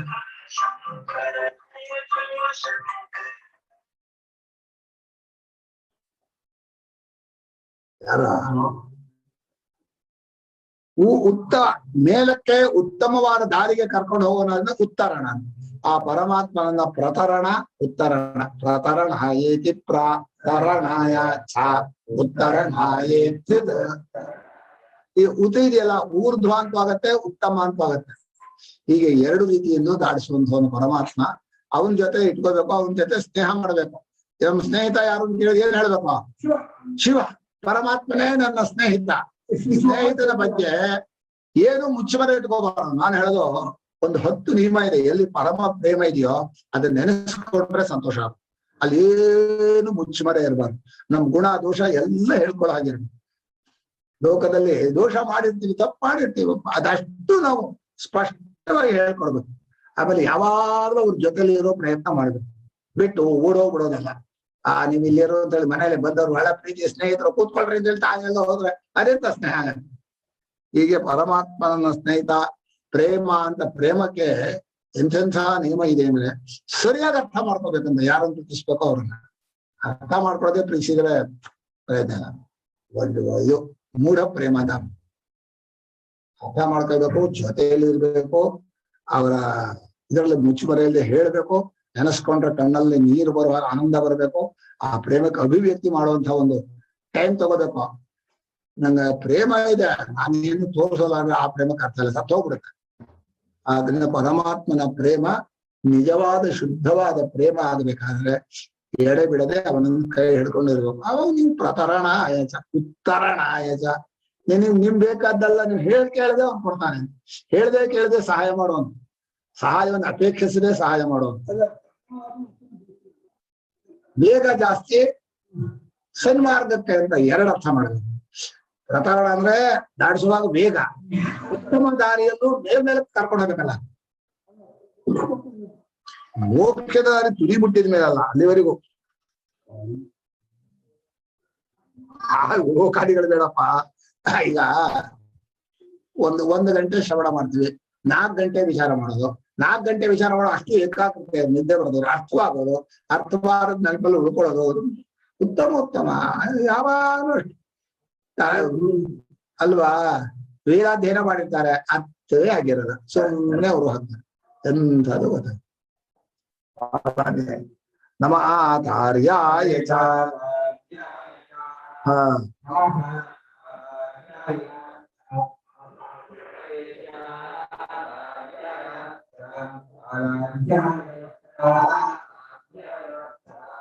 ಆತಾರ್ಯಾಯ ಆಲಾಧ್ಯಾಯ ಅಂತ 2 ಪದ. ಆತಾರ್ಯ ಅಂದ್ರೆ ಭಟ್ಟಭಾಸ್ಕರದವರು ಹುಟ್ಟುವವನು ಮತ್ತೆ ಕರ್ಮಶೇಷ ಹುಟ್ಟುವವರಿಗೆ ಜ್ಞಾನ ಇದ್ರು ಅನುಗ್ರಹ ಮಾಡ್ತಾನೆ ಅಂತ. ಜ್ಞಾನ ಆದ್ಮೇಲೆ ಹುಟ್ಟುತ್ತಾನೆ ಕರ್ಮಶೇಷಿಯಿಂದ ಅಂತ ತಪ್ಪು. ಭಟ್ಟಭಾಸ್ಕರ ಅರ್ಥ ಬೇಡ. ಆತಾರ್ಯ ಅಂದ್ರೆ ಎಲ್ಲಾ ಕಡೆಯಿಂದಲೂ ಹಿಡ್ಕೊಂಡು ಸರಿಯಾದ ದಾರಿಯಲ್ಲಿ ಹೋಗ್ಬೇಕು ಅಂತ. ಇಲ್ಲಿ ಹಾಗೆ ಮಾಡಿದ್ದಾರೆ. ತತ್ವಜ್ಞಾನವಿದ್ದರೂ ಕರ್ಮಶೇಷಿನ ಮತ್ತೆ ಹುಟ್ಟುವವರ ಅನುಗ್ರಹನಾಗಿರುತ್ತಾನೆ. ಈ ಭಟ್ಟ ಭಾಸ್ಕರನಿಗೆ ಎಂತ ವೇದಾಂತ ಗೊತ್ತಿದೆ, ಎಂತದ್ದು ಗೊತ್ತಿಲ್ಲ. ಅದಕ್ಕೆ ನಾನು ಬೇಡ ಅಂದ್ಬಿಟ್ಟೆ. ಭಟ್ಟ ಭಾಸ್ಕರನು ಬೇಡ, ಸಾಯನೂ ಬೇಡ. ಸಾಯಣರು ತತ್ವಜ್ಞಾನವಿದ್ದರೂ ಅದನ್ನು ಉಪೇಕ್ಷಿಸಿ ಕಾಮ್ಯಕರ್ಮಾನುಷ್ಠಾನಕ್ಕೆ ಮತ್ತೆ ಜನ್ಮ ನೀಡು. ತತ್ವಜ್ಞಾನವನ್ನು ಉಪೇಕ್ಷೆ ಮಾಡಿ ಕಾಮ್ಯಕರ್ಮ ದಬ್ಬೋನು ಅಂತ ಪಾಪ, ಅದು ಬೇಕಾಗಿಲ್ಲ. ಒಳ್ಳೆ ದಾರಿಯನ್ನು ತಪ್ಪಿಸೋನು ಆತಾರ್ಯ ಅಂತ. ನೀವು ನಮ್ಮಲ್ಲಿ ಮೋಸ ಮಾಡೋರನ್ನ ಹಾಗೆ ಹೇಳ್ತಾರೆ ಆತಾರ್ಯ. ಪರಮಾತ್ಮನು ಎಲ್ಲರಿಗೂ ಕಣ್ಣು ಮುಚ್ಚಾಲೆ ಹಾಕಿ ಮೋಸ ಮಾಡ್ತಾನೆ, ತಪ್ಪು ದಾರಿಗೆ ಹೇಳ್ಕೊಂಡು ಹೋಗ್ತಾನೆ, ಕಾಮ್ಯ ಕರ್ಮ ಮಾಡಿಸ್ತಾನೆ. ಒಪ್ಪತೀರಾ? ನಮ್ಮ ಅತ್ಯಂತ ಸ್ನೇಹಿತ ನಮ್ಮನ್ನ ಮೋಸ ಮಾಡ್ತಾನೆ ಅಂದ್ರೆ ಯಾರಾದ್ರೂ ಒಪ್ಕೋತಾರ? ಅಯ್ಯಯ್ಯೋ ರಾಮ ರಾಮ. ದ್ವಾ ಸುಪರ್ಣ ಸಯುಜ ಸಖಾಯ, ಸಖಾಯ ಇದೆ. ಯಾವಾಗಲೂ ಗತಿರ್ಭರ್ತ ಪ್ರಭು ಸಾಖಿ ನಿವಾಸ ಶರಣಂ ಸುಹೃತ. ಒಳ್ಳೆ ಅತ್ಯಂತ ಪರಿಶುದ್ಧನಾದಂತಹ ಸ್ನೇಹಿತ, ಬಹುಶಃ ಪರಮಾತ್ಮಂತಹ ಸ್ನೇಹಿತ ಸಿಕ್ಬಿಟ್ರೆ ನಾನು ಯಾರನ್ನು ಅವ್ನು ಹಿಡ್ಕೊಂಡ್ಬಿಡ್ತೀನಿ. ಸ್ನೇಹಿತನಾಗಿ ಬರ್ಬೇಕು, ಜೊತೆ ಇರ್ಬೇಕು, ಬಹಳ ಕಷ್ಟ. ಗುರುವಾಗ್ಬೇಕಾದ್ರೆ ಒಪ್ಕೊಳ್ಳೋಣ, ಅವನ್ನೇ ಗುರು ತಿಳ್ಕೊಳ್ಳೋಣ. ಆದ್ರೆ ಸ್ನೇಹಿತನಂತ ಗುರು ಇರ್ಬೇಕು, ಬಯ್ಯೋ ಗುರು ಆಗ್ಬಾರ್ದು. ಕಷ್ಟ ಕೊಡೋದು, ಕ್ಲೇಶ ಮಾಡೋದು. ಹೊಸ ಬ್ರಹ್ಮಚರ್ಯ 32 ವರ್ಷ ಅಂತ ಗಡ್ಡ ಗಿಡ್ಡ ಬೆಳೆ ಹಾಗೆ 32 ವರ್ಷ ಕೊಳೆ ಹಾಕ್ಬಿಟ್ನಲ್ಲ. ಅದೇ ಇಂದ್ರನಿಗೆ ಅವನ್ 100 ಅಶ್ವಮೇಧ ಯಜ್ಞ ಮಾಡಿ ಅಲ್ಲಿ ಹೋಗಿ ಸೀಟಲ್ಲಿ ಇನ್ನೂ ಕೂತ್ಕೊಂಡಿಯಾನ. ಅವನು ತತ್ವ ಕೂತ್ಕೊಳ, ನಿನ್ ಅಶ್ವಮೇಧ ಯಜ್ಞ ಪ್ರಯೋಜನ ಇಲ್ಲ ಇದೆ, ಏನು ಬ್ರಹ್ಮಚರ್ಯ ಮಾಡ್ಬೇಕು ನೀವು ಅಂತ ಹೇಳಿ ಬ್ರಹ್ಮಚರ್ಯ ಮಾಡಿಸ್ಬಿಟ್ನಲ್ಲಪ್ಪ. ಒಂದೊಂದು ವಾಕ್ಯಕ್ಕೆ ಒಂದು ಉಪದೇಶ ಕೊಡೋಕ್ 32 ವರ್ಷ ಬೇಕಾ? ಹೀಗೆ ಪರಮಾತ್ಮನ ಎಲ್ಲಾ ಕಡೆಯಿಂದಲೂ ಪರೀಕ್ಷೆ ಮಾಡೋನು ಮಾಡ್ಬೇಡ, ಮೋಸ ಮಾಡೋನು. ನಮ್ಮನ್ನ ಪರಮಾತ್ಮನೇ ಬೇಕು ನಿಮ್ಗೆ ಅನ್ಸಿದ್ಯೋ ಇಲ್ವೋ ಅನ್ನೋ ಪರೀಕ್ಷೆ ಮಾಡ್ತಾರೆ. ಈ ಪ್ರೇಮ್ಸೋರು ಪರಸ್ಪರ ಪರೀಕ್ಷೆ ಮಾಡ್ತಾರೆ. ಅದ್ರಲ್ಲೂ ಬಹಳ ಇದು ಇನ್ನೊಂಥರ ಇನ್ನೊಬ್ಬರನ್ನ ತೋರ್ಸೋದು, ಅವ್ರನ್ನ ಇಷ್ಟಪಡೋದು, ಬಹಳ ಪರೀಕ್ಷೆ. ಆತಾರ್ಯ, ಆತಾರ್ಯನ್ನು ಮೋಸ ಮಾಡೋನು ಅಂತಲ್ಲ, ಪರೀಕ್ಷೆ ಮಾಡೋನು. ಎಲ್ಲಾ ಕಡೆಯಲ್ಲೂ ಉಪೇಕ್ಷೆ ಮಾಡೋನು ಅಂತ ಮಾಡಿದ್ದಾರೆ. ಇದು ತಾರಯತಿ, ತಾರಯತಿ ಪ್ರತಾರಯತಿ ಇಲ್ವಾ? ಪ್ರತಾರಯತಿ ಆಟಲ್ಲ, ಮೋಸ ಮಾಡ್ತಾನೆ. ಪ್ರತಾರಕ ಮೋಸ ಮಾಡುವಂತ. ಆಲಾದ್ಯಾಯತ, ನಂಗೆ ಆಲಾದ್ಯ ಅಂದ್ರೆ ಒಳ್ಳೆ ಆಲಾಪನೆ ಮಾಡೋದು, ಮಾತಾಡ್ಸೋದು, ಒಳ್ಳೆ ಮಧುರವಾದ ಮಾತಾಡ್ಸೋದು, ಶುದ್ಧವಾದ ಮಾತಿದೆ ಅಂತ ಅರ್ಥ ಮಾಡ್ಬೋದಾಯ್ತು. ಏನೇನೋ ಅರ್ಥ ಮಾಡ್ಬಿಟ್ಟು ಸಂಪೂರ್ಣ ಕರ್ಮಫಲವನ್ನು ಬಿಡಿಸುವ ಜೀವನಿಗೆ ಪ್ರೇರಕ ಆಗುತ್ತೆ. ಸಂಸಾರ ಸಾಗರ ಅಲೆಗಳನ್ನು ಇದು ಯಾವ್ದು ಪ್ರಯತ್ನ ಇಲ್ಲ. ಒಳ್ಳೆ ಮಾತಾಡ್ಸೋನು. ಮನುಷ್ಯನ ಜೀವನದಲ್ಲಿ ಮಾತು ಅನ್ನೋದು ಮಧ್ಯದಲ್ಲಿ ಇರೋದು. ಒಳಗಡೆ ಮನಸ್ಸಿದೆ, ಹೊರಗಡೆ ಕರ್ಮ ಇದೆ, ಮಧ್ಯದಲ್ಲಿ ಮಾತಿದೆ. ಯಾರು ಮಾತು ಚೆನ್ನಾಗಿ ಆಡ್ತಾನೋ ಅವನಿಗೆ ಸ್ನೇಹಿತರು ಜಾಸ್ತಿ. ಯಾರು ಬಂಧುಗಳ ಜೊತೆಯಲ್ಲಿ ಚೆನ್ನಾಗಿ ಮಾತಾಡ್ತಾನೋ ಬಂಧು ಜಾಸ್ತಿ. ಮಾತನ್ನು ಚೆನ್ನಾಗಿ ಕಲಿಬೇಕು. ಒಳ್ಳೆ ಮಾತು. ಮಾತಿನಿಂ ನಗೆ ನುಡಿಯು, ಮಾತಿನಿಂ ಹಗೆ ಹೊಲೆಯು, ಮಾತಿನಿಂ ಸರ್ವ ಸಂಪದವು, ಲೋಕಕ್ಕೆ ಮಾತೇ ಮಾಡಿಕ್ಕೆ ಸರ್ವಜ್ಞ. ಏನು ಮಾಡಕ್ಕಾಗಲ್ಲ. ವಾಚಾಹಿ ಬಂಧುರು ವಿಜ್ಞಾಯತೆ. ನಿಮ್ಗೆ ಬಂಧುತ್ವ ಬೆಳೆಸ್ಕೋಬೇಕು, ದಿನ ಮಾತಾಡ್ಬೇಕು. ಮಾತಾಡ್ದೆ ಮೌನ ಗೌರಿ ಅಂತ ಕೂತ್ರೆ ಬಂಧುಗಳು ಯಾರು ಆಗಲ್ಲ, ಒಂಟಿ ಆಗ್ಬಿಡ್ತಾರೆ. ಆದ್ರಿಂದ ಆರಾಧ್ಯ ಅಂದ್ರೆ ಎಲ್ಲರನ್ನೂ ಮಾತಾಡಿಸ್ತಾರೆ. ಆದ್ರೆ ನಿಜವಾಗಿ ಪರಮಾತ್ಮ ಎಂತ ಮಾತಾಡ, ಹೃದಯದಲ್ಲಿ ಸುಮ್ಮನೆ ಸಾಕಿ ನೋಡ್ತಾ ಇದ್ದಾನೆ ಗುಮ್ ಅಂತ. ಬಚ್ಚಿಟ್ಕೊಂಡು ಬಣ್ಣ ಇಲ್ಲ, ಕಪ್ಪಿಗಿದಾನೋ ಬೆಳ್ಳಗಿದಾನೋ ಗೊತ್ತಿಲ್ಲ, ತೇಜಸ್ಸೋ ಕತ್ತಲೇನೋ ಗೊತ್ತಿಲ್ಲ, ನೀಲಿ ಆಕಾಶ ತರ ಇರ್ತಾನೆ ಅಂತ. ನೀಲಿ ಆಕಾಶ ತರ ಇದ್ರೆ ಆಕಾಶ ನಿರ್ಮಲವೋ ನೀಲಿಯ? ನೀಲಿ ಇದ್ದೀರೆ ನೀಲಾಕಾಶ, ಅಯ್ಯೋ ಮೇಘ. ಹಾಗೆ ಹೃದಯದಲ್ಲಿರುವಂತಹ ಪರಮಾತ್ಮನು ಅತ್ಯಂತ ಆಳ ಹೆಚ್ಚಾದ್ರೆ ನೀಲಿ ಕಾಣುತ್ತೆ. ನಾನ್ ಹೇಳಿದ್ದ ಆಲಾದ್ಯ, ಆಲಾದ್ಯ ಅಂತ ಮಾಡಿದ್ದಾರೆ. ಇವನೇನ್ ಮಾಡಿದ್ದಾರೆ? ಆಲಾದ್ಯ. ಆಲಾದೇಶು ಭವ ಆಲಾದ್ಯ. ಅದು ಆಲಾದ ಅನ್ನೋ ಪದ ಪ್ರಸಿದ್ಧ ಪದ. ಆಲಾದ ಆಲಾದೇಶು ಭವ ಆಲಾದ ಆಲ ಅಂದ್ರೆ ಅಲೆ ಅಂತ ಅರ್ಥ ಮಾಡಿದ್ದಾರೆ. ಅಲೆಗಳು ಸಂಸಾರದ ಅಲೆಗಳಲ್ಲಿ ಇರೋದು ಅಂತ ಪರೀಕ್ಷೆ ಮಾಡ್ತಾ ಇದ್ದೆ. ಇದೆಲ್ಲ ಹೇಳಿದೆ. ಈಗ ಎಲ್ಲ ಮಾತಾಡ್ಸೋನು ಒಳ್ಳೆ ಮಾತುಗಳನ್ನ ನಮ್ಮ ಸರಿಯಾಗಿ ಕರ್ಕೊಂಡು ಸ್ನೇಹಿತನಾದವನು ಮಾತಾಡಿಸ್ದೆ ಹೋದ್ರೆ ಆಗಲ್ಲ. ಎಲ್ಲಾರು ಬಂದು ಮಾತಾಡಿಸ್ಬೇಕು. ಇನ್ನು ನಮ್ಮ ಮಾತಾಡ್ಸೋನು ಅಂತ ಒಳ್ಳೆ ಮಾತಾಡ್ಸೋನು, ಚೆನ್ನಾಗ್ ಪರೀಕ್ಷೆ ಮಾಡೋನು. ನಿಮ್ಮ ಪರೀಕ್ಷೆ ಮಾಡಿ ಮಾತಾಡ್ಸೋರು ಇಲ್ಲ, ಮಾತಾಡ್ತಾ ಹಿಂದೆಲ್ಲ ವಾಕ್ ಪರೀಕ್ಷೆನೇ ಮುಖ್ಯ, ಬರೆಯೋ ಪರೀಕ್ಷೆ ಮುಖ್ಯ ಅಲ್ಲ. ವಾಕ್ ಪರೀಕ್ಷೆ ನೇರ ತತ್ಕ್ಷಣದಲ್ಲಿ ಹೇಳ್ಬೇಕು. ಮಾತಾಡೋರಿಗೆ ಯೋಚನೆ ಮಾಡಕ್ ಟೈಮ್ ಇರಲ್ಲ. ಅದಕ್ಕೆ ಸ್ಟೇಜ್ ಮೇಲೆ ನಿಂತ್ಕೊಂಡು ಮಾತಾಡಿದ್ರೆ ತುಂಬಾ ಜನ ಮಾತಾಡಕ್ಕಾಗಲ್ಲ. ಬರೀದಿಂದ ಬರೆದು ಬಿಡ್ತಾರೆ. ಕಾಗದ ಮೇಲೆ ಯೋಚನೆ ಮಾಡಿ ಬರೀತಾರೆ. ಬರೆಯೋದು ಸುಲಭ, ಮಾತಾಡೋದು ಸುಲಭ ಅಲ್ಲ. ಆದ್ರೆ ವಾಗ್ದೇವಿ ಇರೋದು ಮಾತಿನ ರೂಪದಲ್ಲಿ ಹೊರತು ರೇಖಾ ಬರವಣಿಗೆ ರೂಪದಲ್ಲಿ ಅಲ್ಲ. ಬರವಣಿಗೆ ಅದಕ್ಕೇನಾಗ್ಬಿಡುತ್ತೆ ಅಂದ್ರೆ, ಒಂದು ವಾಕ್ಯ ಇದೆ ಅಂತ ತಿಳ್ಕೋಣ. ಆ ವಾಕ್ಯ ಬರೆದ್ರೆ ಓದೋದಕ್ಕೆ ಆ ಧ್ವನಿ ಇದೆಯಲ್ಲ, ಅದನ್ನು ಗೆರೆಯಲ್ಲಿ ಮೂಡ್ಸೋಕ್ಕಾಗಲ್ಲ. ಆ ಧ್ವನಿಯನ್ನು ನೀವು ಮಾತಲ್ಲೇ ತೋರಿಸ್ಬೇಕು. ಏನೋ ಯಾಕೋ ಅಂದ್ರೆ ಏನೋ ಯಾಕೋ ಅಂತ ಓದ್ಬೇಕಾಗುತ್ತೆ. ಅದೆಲ್ಲ ಧ್ವನಿಯನ್ನ ಆ ಅರ್ಥ ಒಳಗರ್ಭಿದ ಅರ್ಥವನ್ನ ವ್ಯಂಗ್ಯವನ್ನ ತೋರ್ಸೋಕ್ ಬರಲ್ಲ. ಭಾಷೆ ಅನ್ನೋದು ನುಡಿ ಆಡು ಭಾಷೆಗೆ ಭಾಷೆ ಅಂತ. ಅದು ಆಲಾದ್ಯನಾಗಿದ್ದಾನೆ, ಒಳ್ಳೆ ಪರೀಕ್ಷೆ ಮಾಡ್ತಾನೆ ಅಂತ. ನಮ್ಮ ಶಸ್ಯಾಯ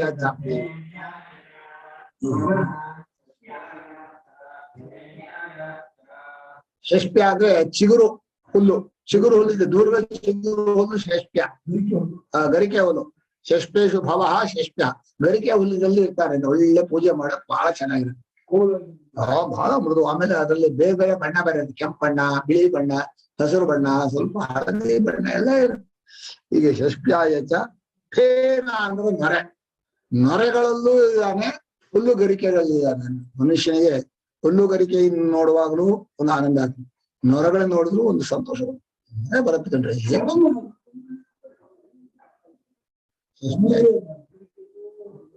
ಹುಷಾ ಗರಿಕೆ ತಿಂತಾ ಇದ್ರೆ ಬಾಯಿಗೆ ನೊರೆ ಬರುತ್ತೆ. ಆಮೇಲೆ ಈ ಇವನ ಕಥೆಯಲ್ಲಿ ಯಾರವನ ಉಪಮನ್ಯು ಕಥೆ, ಹಸುಗಳು ಹಾಲು ಕೊಡ್ತಾ ಇದ್ವು ಪ್ರೀತಿಗೆ.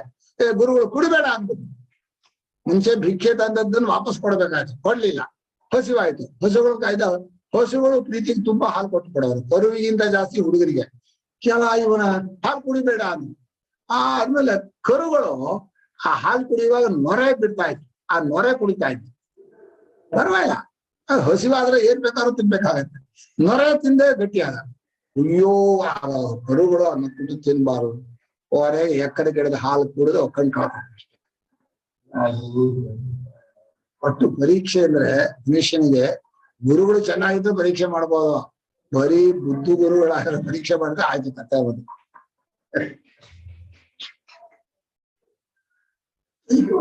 ಗುರುಗಳಿಗೆ ಒಳ್ಳೆ ಶಕ್ತಿ ಸಾಮರ್ಥ್ಯ ಇದ್ರೆ ಪರೀಕ್ಷೆ ಮಾಡ್ತಾ ಅದು. ಈ ಅಶ್ವಿನಿ ದೇವತೆಗಳ ಮಂತ್ರವನ್ನು ಹೇಳಿ ಅವ್ರು ಬಂದು ತಗೋ ಇಡ್ಲಿನ ಅಂದ್ರೆ, ಇಲ್ಲ ಗುರುಗಳು ಹೇಳಿದ್ರೆ ತಗೋತೀನಿ. ಅಲ್ಲೂ ಗುಂಡಿಲ್ ಬಿದ್ದಿದ್ದಾರೆ, ಗುಂಡಿಲ್ ಬಿದ್ದು ಸಹಾಯಕ್ ಹೊತ್ತಿಯಾರೆ, ಹಸಿವಾಗಿದೆ. ಅವ್ರ ದೇವತೆಗಳ ಬಂದು ತಗೊಳ್ಳೋ ಇಡ್ಲಿನ ಕೊಡ್ತಾ ಇದ್ದೀನಿ. ಗುರುಗಳು ಹೇಳಿದ್ರೆ ಮಾತ್ರ ತಿನ್ನೋದು. ನೋಡಿ ಎಂಥ ಗಟ್ಟಿಗ ಅವ್ರು. ಈಗ ಉಪಮನ್ಯು ಗುರು ಸೇವೆಯಲ್ಲಿ ಬಹಳ ಕಷ್ಟ. ನೀವು ಗುರುಕುಲ ವಾಸ ಮಾಡದೆ ನಿಮ್ ಬುದ್ಧಿ ಸರಿ ಇಲ್ಲ ಅಂತೀನ.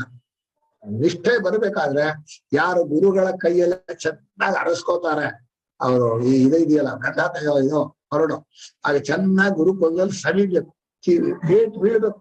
ಅವಾಗ ಸೃಷ್ಟ್ಯಾಯತ ಫೇನ್ಯಾಯತ ಆಯ್ತನ. ಸಿಕತಾ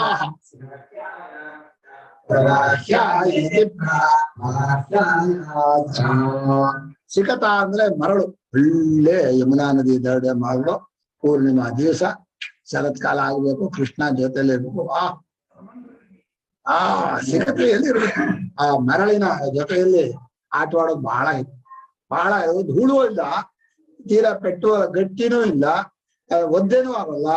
ಮರಳು ಬಹಳ ರುಚಿ. ನಮ್ಮೂರಲ್ಲಿ ಹಿಂದೆ ಯಾರ್ಯಾರ ಮನೆ ಹುಡುಗರೆಲ್ಲ ಹೋಗಿ ಆ ಮರಳನ್ನೆಲ್ಲ ಬೀದಿಗೆ ಎಳೆದ್ ಬಿಡು. ಅವ್ರ ಮನೆಯವ್ರು ಬೈಯೋರು, ಅಯ್ಯೋ ನಮ್ ಮನೆ ಮರಳೆಲ್ಲ ಹೋಯ್ತು. ಈಗ ಹುಡುಗರು ಆಡದೆ ಹೋದ್ರೆ ಆ ಮರಳು ಕಟ್ಟೋಕ್ ಬರಲ್ಲ. ಅವ್ರು ಮರಳು ಆಟ ಆಡಿ ಅದನ್ನ ಎಳೆದ ಮೇಲೆ ಆ ಮರಳಿಂದ ಕಟ್ಟಿದ್ರೆ ಅದು ಒಳ್ಳೇದಾಗತ್ತೆ ಅಂತ ಒಂದು ನಂಬಿಕೆ. ಅಂದ್ರೆ ಮಕ್ಕಳು ಆಟ ಆಡೋಕ್ ಮುಖ್ಯ ಹೊರತು ಬರೀ ಮನೆ ಕಟ್ಟೋಕೆ ಕಟ್ಟಿ ಏನ್ ಮಾಡ್ಬೇಕು ಮನೇಲಿ ಮಕ್ಕಳಾಗದೆ ಹೋದ್ರೆ. ಇಲ್ಲ ನಮ್ಮ ಮನೆ ಅಂದ್ರೆ ಮಕ್ಕಳಿರೋ ಮನೆಗೆ ಮನೆ ಅಂತ ಹೆಸರು. ಬರೀ ಮುದುಕರು ಪಿಳಿ ಕಣ್ ಬಿಟ್ಕೊಂಡು ಕೂತ್ಕೊಂಡ್ರೆ ಅದೆಂತ ಮನೆ ಆ ಅದಕ್ಕೆಲ್ಲ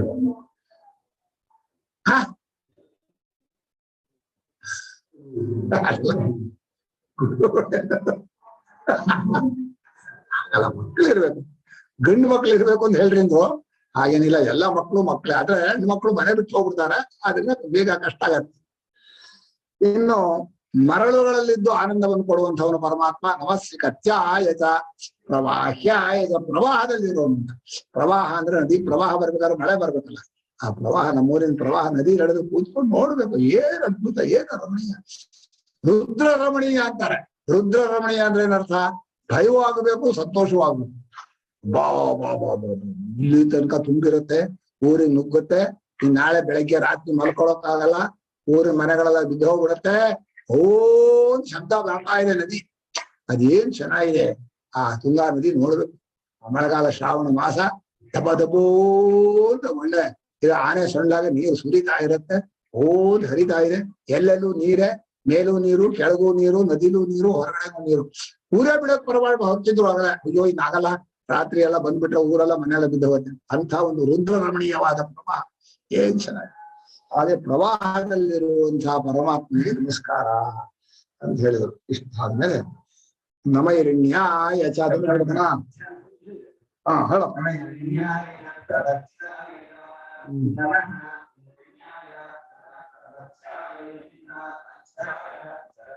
ಹಿರಿಣೆ ಅಂದ್ರೆ, ಹಿರಿ ಅಂದ್ರೆ ಪೈರು ಬೆಳೆದೇ ಇರುವ ಚೌಳುಪ್ಪಿನ ಪ್ರದೇಶಕ್ಕೆ ಹಿರಿಣ ಅಂತ ಹೆಸರು. ಅಂದ್ರೆ ಉಪ್ಪಾಗಿದ್ದಾಗಿದ್ದು ಏನು ಬೆಳೆಯೋದೇ ಇಲ್ಲ, ಊಷರ ಪ್ರದೇಶ. ಅಂಥ ಜಾಗದಲ್ಲಿ ಇರೋನು ಹಿರಿಣ. ಹಿರಿಣ ಜಾಗದಲ್ಲಿ ಇರೋನು ಹಿರಿಣ್ಯ ಅಂತ. ಅಂದ್ರೆ ಅದು ಒಂದು ರೀತಿ ಪ್ರಪಂಚಕ್ಕೆ ಬೇಕು. ಸಮುದ್ರ ದಡದಲ್ಲಿ ಸ್ವಲ್ಪ ದೂರ ಉಪ್ಪಿನ ನೀರು ಬಂದು ಚೌಳುಪ್ಪಾಗಿ ಅದೇನು ಊಷರ ಏನು ಬೆಳೆಯಲ್ಲ, ಹುಲ್ಲು ಬೆಳೆಯಲ್ಲ, ಗಿಡನು ಬೆಳೆಯಲ್ಲ. ಬೇರೆ ಬಂಜರು ಭೂಮಿಗೆ ಹಿರಣ ಅಂತ ಹೆಸರು. ಅಂತ ಹಿರಿಣ್ಯದ ಪ್ರದೇಶದಲ್ಲಿ ಇರೋನು ಹಿರಿಣ್ಯ. ಆ ಇರುಳು ಪ್ರದೇಶವನ್ನೇ ನೀವು ದಾರಿಯಾಗಿ ಮಾಡ್ಕೊಬೇಕು. ಅಂದ್ರೆ ಹುಲ್ಲು ಬೆಳೆಯೋದು ದಾರಿ ಮಾಡ್ಬಿಟ್ರೆ, ಎಲ್ಲಾ ಕಡೆದು ಸಿಮೆಂಟ್ ಹಾಕಿ ದಾರಿ ಮಾಡ್ಬಿಟ್ರೆ ಹುಲ್ಲಲ್ಲಿ ಬೆಳಿತೀರ, ಎಲ್ಲಿ ಹಸಿರಲ್ಲಿ ಕಾಡ್ತೀರ. ಬೆಂಗಳೂರಲ್ಲಿ ಮಣ್ಣೇ ಸಿಗಲ್ಲ ಹಸಿರಂತ. ಮಣ್ಣಿಲ್ದೆ ಹೋದ್ರೆ ಗಿಡ ಮರ ಬೆಳೆಯೋದಾಗ, ನೀರ್ ಹೀರ್ಕೊಳ್ಳೋದಾಗ ಬರೀ ಗುಡ್ಡ ಬೋಳ್ ಬೆಟ್ಟ ಇದ್ದಾಗ ಎಲ್ಲ ಬಿಲ್ಡಿಂಗ್ಗಳು, ಎಲ್ಲ ಸಿಮೆಂಟ್ಗಳು. ಕಣ್ಣೆಲ್ಲ ಹಾಳ ಹೋಗುತ್ತೆ, ನೋಡೋಕೆ ಅಸಹ್ಯ. ಅಲ್ಲಿ ನೋಡಿದ್ರೆ ಅಷ್ಟೆ. ಆದ್ರೆ ಹಾಗಲ್ಲ, ಒಳ್ಳೆ ದಾರಿ ಆಗ್ಬೇಕು, ಒಳ್ಳೆ ಹಸಿರಾಗಿರ್ಬೇಕು, ಆ ಜಾಗದಲ್ಲಿ ಹೋಗ್ಬೇಕು. ಏನ್ ನೀವಾಗ ಭಗವಂತ ಪ್ರಕೃತಿ ಕೊಡುವಂತ ಆನಂದ ಇದೆಯಲ್ಲ, ಏನು ಅಪೇಕ್ಷೆ ಮಾಡದೆ ಬರೀ ನೋಟದಲ್ಲೇ ಆನಂದ ಕೊಡುತ್ತೆ.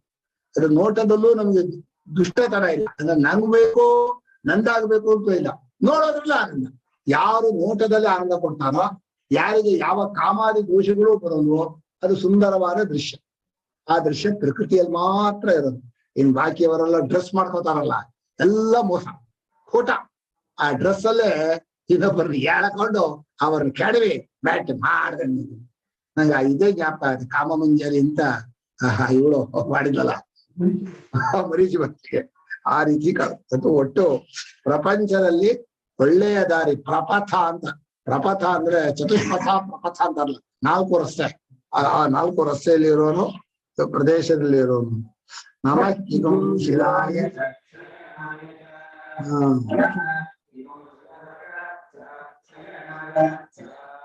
ಕಿಂಶಿಲಾ ಅಂದ್ರೆ ಕುತ್ಸಿತವಾದ ಶಿಲೆ. ಈ ಚೂಪ್ ಕಲ್ಲು, ಮೊಳಜುಕಲ್ಲು, ಆ ಜಾಗ ಇರೋನು. ಒಳ್ಳೆ ಹಿಂದೆ ಈ ಬೆಣಚ್ ಕಲ್ಲುಗಳು ಇರುತ್ತಲ್ಲ, ಅಲ್ಲಿ ಹೋಗೋಕೆ ಆಗಲ್ಲ, ಅಂತ ಚುಚ್ಚತ್ತೆ ಕಾಲಿಗೆ. ಕಲ್ಲಲ್ಲಿ ಚುಚ್ಚಿಸ್ಕೊಳ್ಳಿ. ನಾವು ಚಪ್ಪಲಿ ಹಾಕದೆ ಊರಲ್ಲಿ ನಡೀತಾ ಇದ್ವಿ, ಆವಾಗ ಊರಲ್ಲಿ ಎಲ್ಲ ಕಾಲಿಗೆಲ್ಲ ಚುಚ್ಚೋದು. ಅವಾಗ ಅರ್ಥ ಆಗತ್ತೆ ಕಿಂಶಿಲಾ ಅಂದ್ರೆ ಏನು ಅಂತ. ಯಾವಾಗಲೂ ಬೂಡ್ಸು ಚಪ್ಪಲಿ ಹಾಕೊಂಡವರಿಗೆ ಅಂತ ಚುಚ್ಚತ್ತೆ, ಏನು ಚುಚ್ಚಲ್ಲ. ಅದು ಕಾಲಲ್ಲೇ ಶಕ್ತಿ ಇರೋಲ್ಲ. ಕಾಲು ಚೆನ್ನಾಗಿ ಚುಚ್ಚಿ ಒಂದು ಪದರ ಅಡಿ ಚಪ್ಪಲಿ ಹಾಕಾಗ್ಬಿಡ್ಬೇಕು. ಚಪ್ಪಲಿ ಹಾಕೊಳ್ಳೋದಲ್ಲ, ಏನಾಗ್ಬೇಕಡೆ ಕಾಲೇ ಚಪ್ಪಲಿ ಹಾಕ್ಬೇಕು. ನಮ್ ತಂದೆಯವ್ರಿಗೆ ಹಾಗೆ ಇತ್ತು. ನಡೆದು ಕೈ ಕಾಲಿ ಕೆಲಸ ಮಾಡಿ ಕೈ ಹೀಗಂದ್ರೆ ಹಳೆಗೆ ಹೊರಟ ಹಳೆಗೆ ಸುಳ್ದೋಗ್ಬಿಡುತ್ತೆ ಇದು ಎಂತದೋ ಇದ್ರ ಕಾಗದ ಇರುತ್ತಲ್ಲ ಉಪ್ಪು ಕಾಗದ ಉಜ್ಜಿದಾಗ ಆಗೋದು. ನಮ್ ಗುರುಗಳಿಗೆ ಎಣ್ಣೆ ಹಾಕಿದ್ರೆ ಅದ್ಯಾಕ್ರೆ ಹಲಗೆ ಉಜ್ತೀರಿ ನಾವು, ಹಲಗೆ ಎಲ್ಲ ಕೈ ಇದು ಅಯ್ಯೋ ಕೈಯಾದೋ ಎಂತ ಹೊರಟಪ್ಪ ಇದು ಒಂದು. ಅದು ಒರಟಾದ ಕೈ ಒರಟಾದ ಕಾಲು ನಡೆದ್ರೆ ಸಿಂಹದ ನಡಿಗೆ ನೋಡಿದ್ರೆ ಹಾಗೆ ಸಂತೋಷ. ಚಪ್ಲಿನೂ ಹಾಕಲ್ಲ ಎಂತದೂ ಹಾಕಲ್ಲ, ಏನು ಆಗಲ್ಲ. ಅಯ್ಯೋ ಚಪ್ಪಲಿ ಹಾಕ್ತಾ ಹೋದ್ರು ಹಾಗಾಗ್ಬಿಡುತ್ತೆ ಹೀಗಾಗ್ಬಿಡುತ್ತೆ, ಶುಗರ್ ಬಂದ್ಬಿಡುತ್ತೆ ಅಂತ ಶುಗರ್ ಬರುತ್ತೆ ಕೆಲಸ ಮಾಡೋದಿಲ್ಲ. ನಮ್ಮ ಇವನ್ ಹೇಳ್ತಾನೆ ಸುಶ್ರುತಂ ನಿತ್ಯಂ ವ್ಯಾಯಾಮ ಕರ್ಷಿಣಃ ಯಾಧಯೋ ನೋಪಸರ್ಪಂತಿ. ಯಾವಾಗ್ಲೂ ಕೆಲಸ ಮಾಡಿ ಮಾಡಿ ಮಾಡಿ ಹಳ್ಳಗಾದ್ರೆ ಅದಕ್ಕೆ ಏನ್ ಗಟ್ಟಿ ಅಂದ್ರೆ ಯಾವ ಕಾಯಿಲೆನೂ ಬರಲ್ಲ. ಏನೋ ಹೇಳ್ತಿಲ್ಲ ಇಮ್ಯುನಿಟಿ, ಆ ಇಮ್ಯುನಿಟಿ ಯಾವ ಮಾತ್ರೆನೂ ಬೇಡ, ಚೆನ್ನಾಗಿ ಕೆಲಸ ಮಾಡ್ರಿ. ಸೋಮವಾರ ಕೂತ್ಕೊಂಡ್ಬಿಡೋದು ಮಾತ್ರೆ ತಿನ್ಬಿಡೋದು, ಇಮ್ಯುನಿಟಿ ಬರಬೇಕು. ಇಮ್ಯುನಿಟಿ ಬರುತ್ತೆ, ಚೆನ್ನಾಗಿ ಕೆಲಸ ಮಾಡೋದು. ಆ ಕಿಂಶಿಲ ಅಂದ್ರೆ ಕುಂಚಿತ ಶಿಲೆಯ ಜಾಗದಲ್ಲಿ ಕೆಲಸ ಮಾಡೋದು, ಅಲ್ಲಿ ಆ ಜಾಗದಲ್ಲಿ ಇರೋದು ಕಲ್ಲು ಚೂರ್ ಕಲ್ಲುಗಳಲ್ಲಿ ಇರೋದು. ಕ್ಷಯ ಅಂದ್ರೆ ಎರಡರ್ಥ ಇದೆ. ಕ್ಷಯ ಅಂದ್ರೆ ಮನೆ ಅಂತ ಒಂದು ಅರ್ಥ ಇದೆ, ಕ್ಷಯ ಅಂದ್ರೆ ಕ್ಷೀಣವಾಗೋದು ಅಂತ. ಇಲ್ಲಿ ಮನೆ ಅಂತ ವಾಸಯೋಗ್ಯವಾದ ಮನೆಯ ರೂಪದಲ್ಲಿದ್ದಾನೆ. ಕ್ಷಯ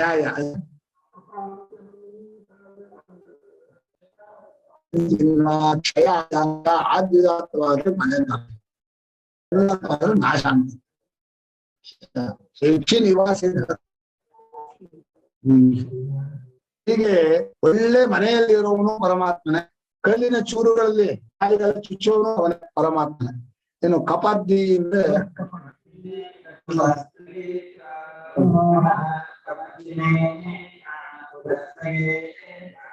ಕಪಾರ್ದಿ ಅಂದ್ರೆ ಇದನ್ನ ಕಟ್ತಾರಲ್ಲ ಮೇಲ್ಗಡೆ ಜಟಾಜೂಟ ಇದನ್ ಕಟ್ತಾನಲ್ಲ ತಲೆ ಮೇಲೆ, ರಾಮನು ಕಟ್ಟಿದ್ನಲ್ಲ ಮಾಡಲ್ಲ, ಋಷಿಗಳು ಕಟ್ತಾರಲ್ಲ ಅದು ಕಪಾರ್ದಿ ಹೆಸರು. ಕಪಾರ್ಧ ಅಂದ್ರೆ ಮೇಲ್ಗಡೆ ಜಟೆ ಕಟ್ಟೋದು. ಇನ್ನು ಪುಲಸ್ತ ಅಂದ್ರೆ ಪೂರ್ತಿ ಗುಂಗುರು ಮೇಲೆ ಬಿಡ್ಕೋತಾರಲ್ಲ ಎಲ್ಲವರು. ಇವರಿದ್ರು ನೋಡಿದ್ರೆ ಸಾಯಿಬಾಬಾ ನೋಡಿದ್ರಿಲ್ಲ, ಅದ್ರ ಪೂರ್ತಿ ಕೂದಲು ಮೈಯೆಲ್ಲ ಪೂರ್ತಿ ಗುಂಗುರು ಗುಂಗುರು ಗುಂಗುರು, ಅದು ಪುಲಸ್ತಿ. ತಲೆ ತುಂಬಾ ಕೂದಲು ರೌಂಡ್ ಹರ್ಲಿಕ್ಕೆ.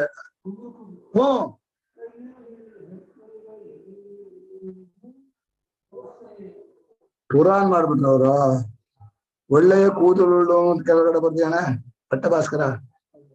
ಅದು ಕಪಾರ್ದಿಗೆ ಹೊಂದೋದಾಗ ಜಟಾಧಾರೆ ಭದ್ರ ಮುಂದೆ ನಿಂತ್ಕೋದಾರೆ. ಪುರಸ್ತ ಏನ್ ಮಾಡಿದಾರ, ಪುಲ್ಲಾನ ಪುರಾನ್ ಮಾಡಿದ್ದಾರೆ ಇವ್ರು ರಸಾಯಣರು. ಅವರು ಒಳ್ಳೆ ಕೂದಲು ಚೆನ್ನಾಗಿ ಕೂದಲಿರೋನು, ಆಯ್ತು ಆಂಜನೇಯ ಕೂದಿದ್ದಾಗ ಎಲ್ಲ ಗಟ್ಟಿ ಇದೆ. ಈಗ ಕಪರ್ದಿಯಾಗಿ ಜಟಾಧಾರಿಯಾಗಿರೋನು ಒಳ್ಳೆ ಗುಂಗುರು ಕೂದಲುಗಳಿಂದ ಕೂಡಿದವನು.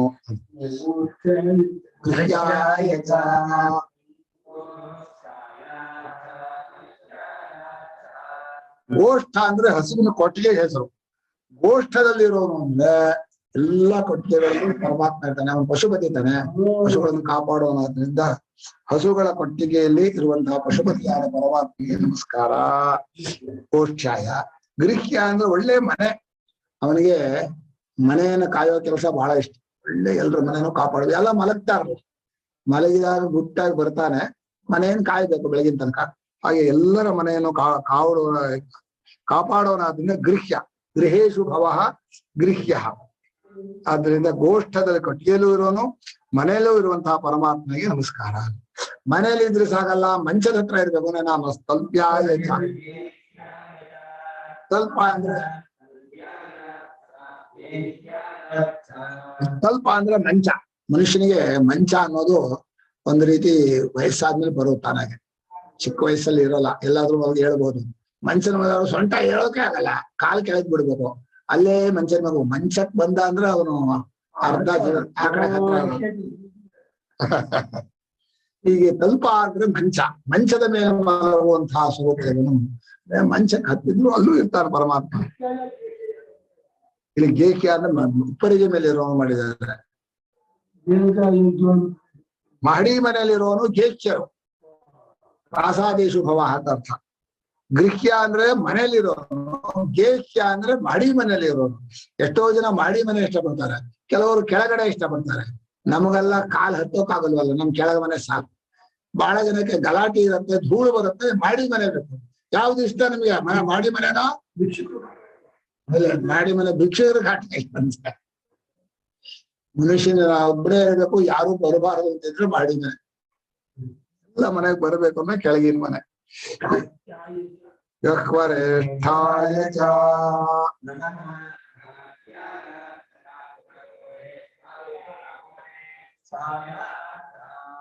ನನಗೆ ಕಾಟ್ಯ ಅಂದ್ರೆ ಕಷ್ಟವಾಗುವ ದೇಶದಲ್ಲಿ ಏನ್ ಮಾಡಿದ್ದಾರೆ, ಇವನು ಕಾಟ್ಯ ಅಂದ್ರೆ ಬಾವಿ ನೀರಲ್ಲಿ ಮಾಡಿದ್ದಾರೆ. ಕುಟ್ಯ ಎಲ್ಲ ಬಾವಿ ನೀರು ಆಯ್ತು. ಕಾಟ್ಯ ಅಂದ್ರೆ ನಮ್ಮಲ್ಲಿ ಕುತ್ಸಿತಮ್ಮ ಅಡ್ಡ ತಿದ್ದಿ ಕಾಟ್ಯ ಹಂಗ್ ಮಾಡ್ಬೇಕು. ಎಲ್ಲೆಲ್ಲ ಅಡ್ಡ ತಿದ್ದಿ ಓಡಾಡೋರು ನಮ್ ಚಿದಾನಂದ ಸ್ವಾಮಿಗಳು. ಕಾಟ ಕಾಟ ಅಂತ ಹಾಗಾಗಲ್ಲ. ಕಾಟದಲ್ಲಿರೋನ್ ಕಾಟ್ಯ, ಕಾಟ ಕೊಡೋನ್ ಕಾಟ್ಯ ಅಂತ ಹೇಳಿದ್ದಾರೆ. ಇವರು ಮಾಡಿರೋದು ಬಾವಿ ನೀರು ಅಂತ ಅರ್ಥ ಮಾಡಿದ್ದಾರೆ, ಕೆಟ್ಟದಾಗಿ ಅಲ್ಲಾಡೋರು ಅಂತ ಅರ್ಥ ಮಾಡಿದ್ದಾರೆ. ಕಷ್ಟ ಪ್ರದೇಶದಲ್ಲಿರೋ ಕಾಟ್ಯ ಅಂತ ಹೇಳಿದಲ್ವಾ. ನೀಪ್ಯ ಎಂಬುದನ್ನ ಕಾಟ್ಯ ಅಂದ್ರೆ ಹಳ್ಳಿ ನೀರು ಮಾಡಿದ ಅರ್ಥ. ಇಲ್ಲಿ ಕಾಟ್ಯ ಅಂದ್ರೆ ಪ್ರವೇಶ ಮಾಡೋಕ ಆಗದೆ ಇರೋ ದುರ್ಗಮ ಪ್ರದೇಶ. ದುರ್ಗಮ ಪ್ರದೇಶಕ್ಕೆ ಕಾಟ್ಯ ಕಾಟ ಅಂತ ಹೇಳಿ ಮಾಡಿ, ದುರ್ಗಮ ಪ್ರದೇಶದಲ್ಲಿ ಇರೋನು ಅವನು ಕಾಟ್ಯ. ಇನ್ನು ನೀಪ್ಯ ಅಂದ್ರೆ ಕಾಟ್ಯಾಚ ನೀಪ್ಯಾಚತನ ಗಹ್ವರೇಷ್ಠ ಆಯ್ತು. ಗಹ್ವರ ಅಂದ್ರೆ ಗುಹೆ, ಗುಹೆಯೊಳಗೆ ಇರೋನು ಅಂತ. ಪರಮಾತ್ಮನು ಗುಹೆಯೊಳಗೆ ಇರೋನು, ಹಿಮಾಲಯದ ಗುಹೆಗೆ ಇರ್ತಾನೆ. ಈ ಗುಹೆ ಇದೆಯಲ್ಲ ಬೇಸಿಗೆ ತಂಪಾಗಿರುತ್ತೆ, ಚಳಿಗಾಲದಲ್ಲಿ ಬೆಚ್ಚ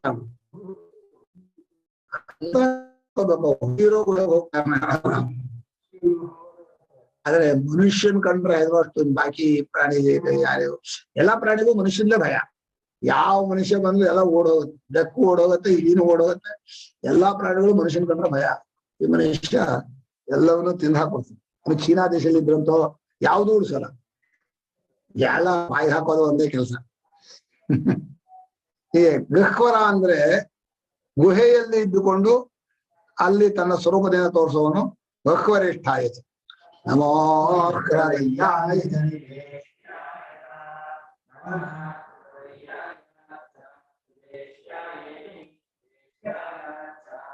ಹೃದ ಅಂದ್ರೆ ಕೊಳ, ಹೃದ ಅಲ್ಲ ಮಡು, ಕೊಳ, ದೊಡ್ಡ ಕೊಳ, ದೊಡ್ಡ ಮಡು. ಅದರಲ್ಲಿರೋರು ಅಂದ್ರೆ ಆಳವಾದಂತಹ ನೀರಿರೋ ಜಾಗದಲ್ಲಿ ಇರೋನು ಹೃದಯ. ಹೃದಯೇಶು ಭವ ಹೃದಯ. ಹೃದಯ ಹೃದಯ ಆಯ್ತು, ಹೃದಯ ಆಯ್ತು ಅಲ್ಲ. ನಮೋ ಹೃದಯ ಹರ ಹೇಳಬೇಕು, ಕೃ ಹೇಳಬಾರ್ದು. ಹೃದಯದಲ್ಲಿರೋನು ಮಾಡಲ್ಲ. ನಮೋ ಹೃದಯ. ಇನ್ನು ನಿವೇಶ್ಯ ಅಂದ್ರೆ ಇಬ್ರಿಯ ಜೊತೆಲಿ ಇರೋನು. ಕೊಳ ಇದು ಈ ಮಡು ಇದ್ರೆ ಅದ್ರ ಮೇಲೆ ಆವಿ ಬಂದು ಇಬ್ನಿ ಬರುತ್ತಲ್ಲ, ಇಬ್ನಿ ನೋಡಿಲ್ವನ? ತುಷಾರ,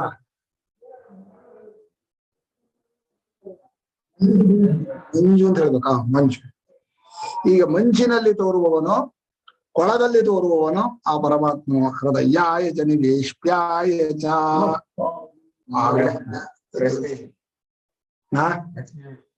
ಹೇಳಮ್ಮ ಇಲ್ಲ, ಹೃದಯ ಅಂತ ತಗೊಳ್ಬಾರ್ದ ಗುರುಗಳೇ ಅದನ್ನ? ಪಾಠ ಹೃದಯ ಅಂತ ತಗೊಳಕ್ ಬರಲ್ಲ. ಆ ಪಾಠದಲ್ಲಿ ಹೃದಯಾಯಚನೇ ಇರೋದು, ಹೃದಯ ಅಂತ ಇಲ್ಲ. ಹೃದಯ ಇದರಲ್ಲಿ ಇದೆ, ಹೃದಯಂದು ಉಪನಿಷತ್ನಲ್ಲಿ. ರುದ್ರಾಧ್ಯಾಯದಲ್ಲಿ ಮಾತ್ರ ಎಲ್ಲಾ ನೀರಿನ ಜಾಗದಲ್ಲೂ ಇರ್ಬೇಕಲ್ಲ. ಹೃದಯಾಯಚನೆ ಇಷ್ಟ ಇಬ್ನಿಯಲ್ಲೂ ಇದ್ದಾನೆ, ಮಡುವಿನಲ್ಲೂ ಇದ್ದಾನೆ ಅಂತ. ನಮಗೆ ಪಾಠ ಕಲಿಯೋರು ಮೂಲ ಶಬ್ದ ಇಟ್ಕೊಂಡ್ರೆ ಅರ್ಥ ಸ್ಪಷ್ಟವಾಗಿ ಗೊತ್ತಾಗತ್ತೆ. ಅವಾಗ ಅಕ್ಷರ ಸರಿಯಾಗಿ ಉಚ್ಚಾರಣೆ ಮಾಡಬಹುದು. ಇಲ್ಲಿ ಹೋದ್ರೆ ನಮೋ ಹೃದಯ ಅಂತ ತಪ್ಪು ಹೇಳ್ಬಿಡ್ತಾರೆ. ಅಸವ್ಯ ಸ್ಥಾರು, ಅಸವ್ಯ ಅಂತ ಹೇಳ್ತಾರೆ. ಏನ್ ಹೇಳ್ತಾಳ? ಹಿಂದೆ ಗಹ್ವರೇಷ್ಠಾಯ, ಗಹ್ವರೇಷ್ಠಾಯ ಅಂತ ಹೌದು, ಗಹ್ವರೇಷ್ಠಾಯ ಬಂದಿದ್ದು ಗುಹೆಯಲ್ಲಿದ್ದಾನೆ ಅಂತ. ಆದ್ರಿಂದ ನೀವು ಹೃದಯ ಅಂದ್ರೆ ಅಂತ ತಗೊಂಡು ಹೃದಯದಲ್ಲಿ ಇರೋನು ಮಾಡ್ಬೋದಾಗಿತ್ತು. ಹಿಂದಿನ ಪರ್ಯಾಯದಲ್ಲಿ ಅವ್ರು ಏನು ಗುಹೆಯಲ್ಲಿದ್ದವರಿಗೆ ಮಡು ಬೇಕನ ಸ್ನಾನ ಮಾಡಕ್ಕೆ, ಮಡು ಅಂದ್ರು.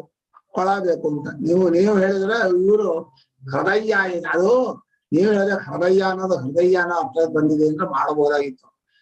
ಗಹ್ವರೇಷ್ಠ ಅಂದ್ರೆ ಗುಹೆಯಲ್ಲಿದ್ಮೇಲೆ ಗುಹೆಯಲ್ಲಿದ್ದವನು ಹೃದಯದಲ್ಲಿ ತಾನೇ ಕಂಡ್ಕೊಳ್ತಾನೆ. ಯುಕ್ತಿ ಸರಿ ಇದೆ, ಆದ್ರೆ ಅರ್ಥ ಉಚ್ಚಾರಣೆ ಮಾತ್ರ ಹೃದಯ ಮಾಡಿ ಹೃದಯ ಮಾಡಿದ್ದಾರೆ. ನಿವೇಶ್ಯ ಅಂದ್ರೆ ಒಳ್ಳೆ ಸುರಿಯೋನು ಅಂತ. ಇಬ್ನಿ ಸುರಿಸಾಗ ಸುರಿಯೋನು ಎಲ್ಲಾ ಕಡೆಲೂ ಮನೆ ಒಳಗೂ ಬರ್ತಾರೆ. ಇದು ಈ ನೀರಿನ ಮಹಿಮೆ ಇದೆಯಲ್ಲ, ಅದು ಒಳ ಅದ್ಭುತ. ಹೊಳೆ ಆದ್ರೆ ಕೆಳಗೆ ಹರಿಯುತ್ತೆ, ಮಂಜಾಗ ಐಸಾದ್ರೆ ನಿಂತ್ಕೊಂಡ್ಬಿಡುತ್ತೆ, ಆವಿ ಆದ್ರೆ ಮೇಲಕ್ಕೆ ಹೋಗುತ್ತೆ. ಮೂರೂ ತರಹ ಒಂದೇ ವಸ್ತು ಎಲ್ಲೂ ಆಗಲ್ಲ. ಇಲ್ಲ ಕೆಳಗೆ ಹರಿಯೋರಾಗಬೇಕು, ಇಲ್ಲ ಮೇಲಕ್ಕೆ ಹೋಗೋರಾಗಬೇಕು, ಇಲ್ಲ ನಿಲ್ಲಬೇಕು.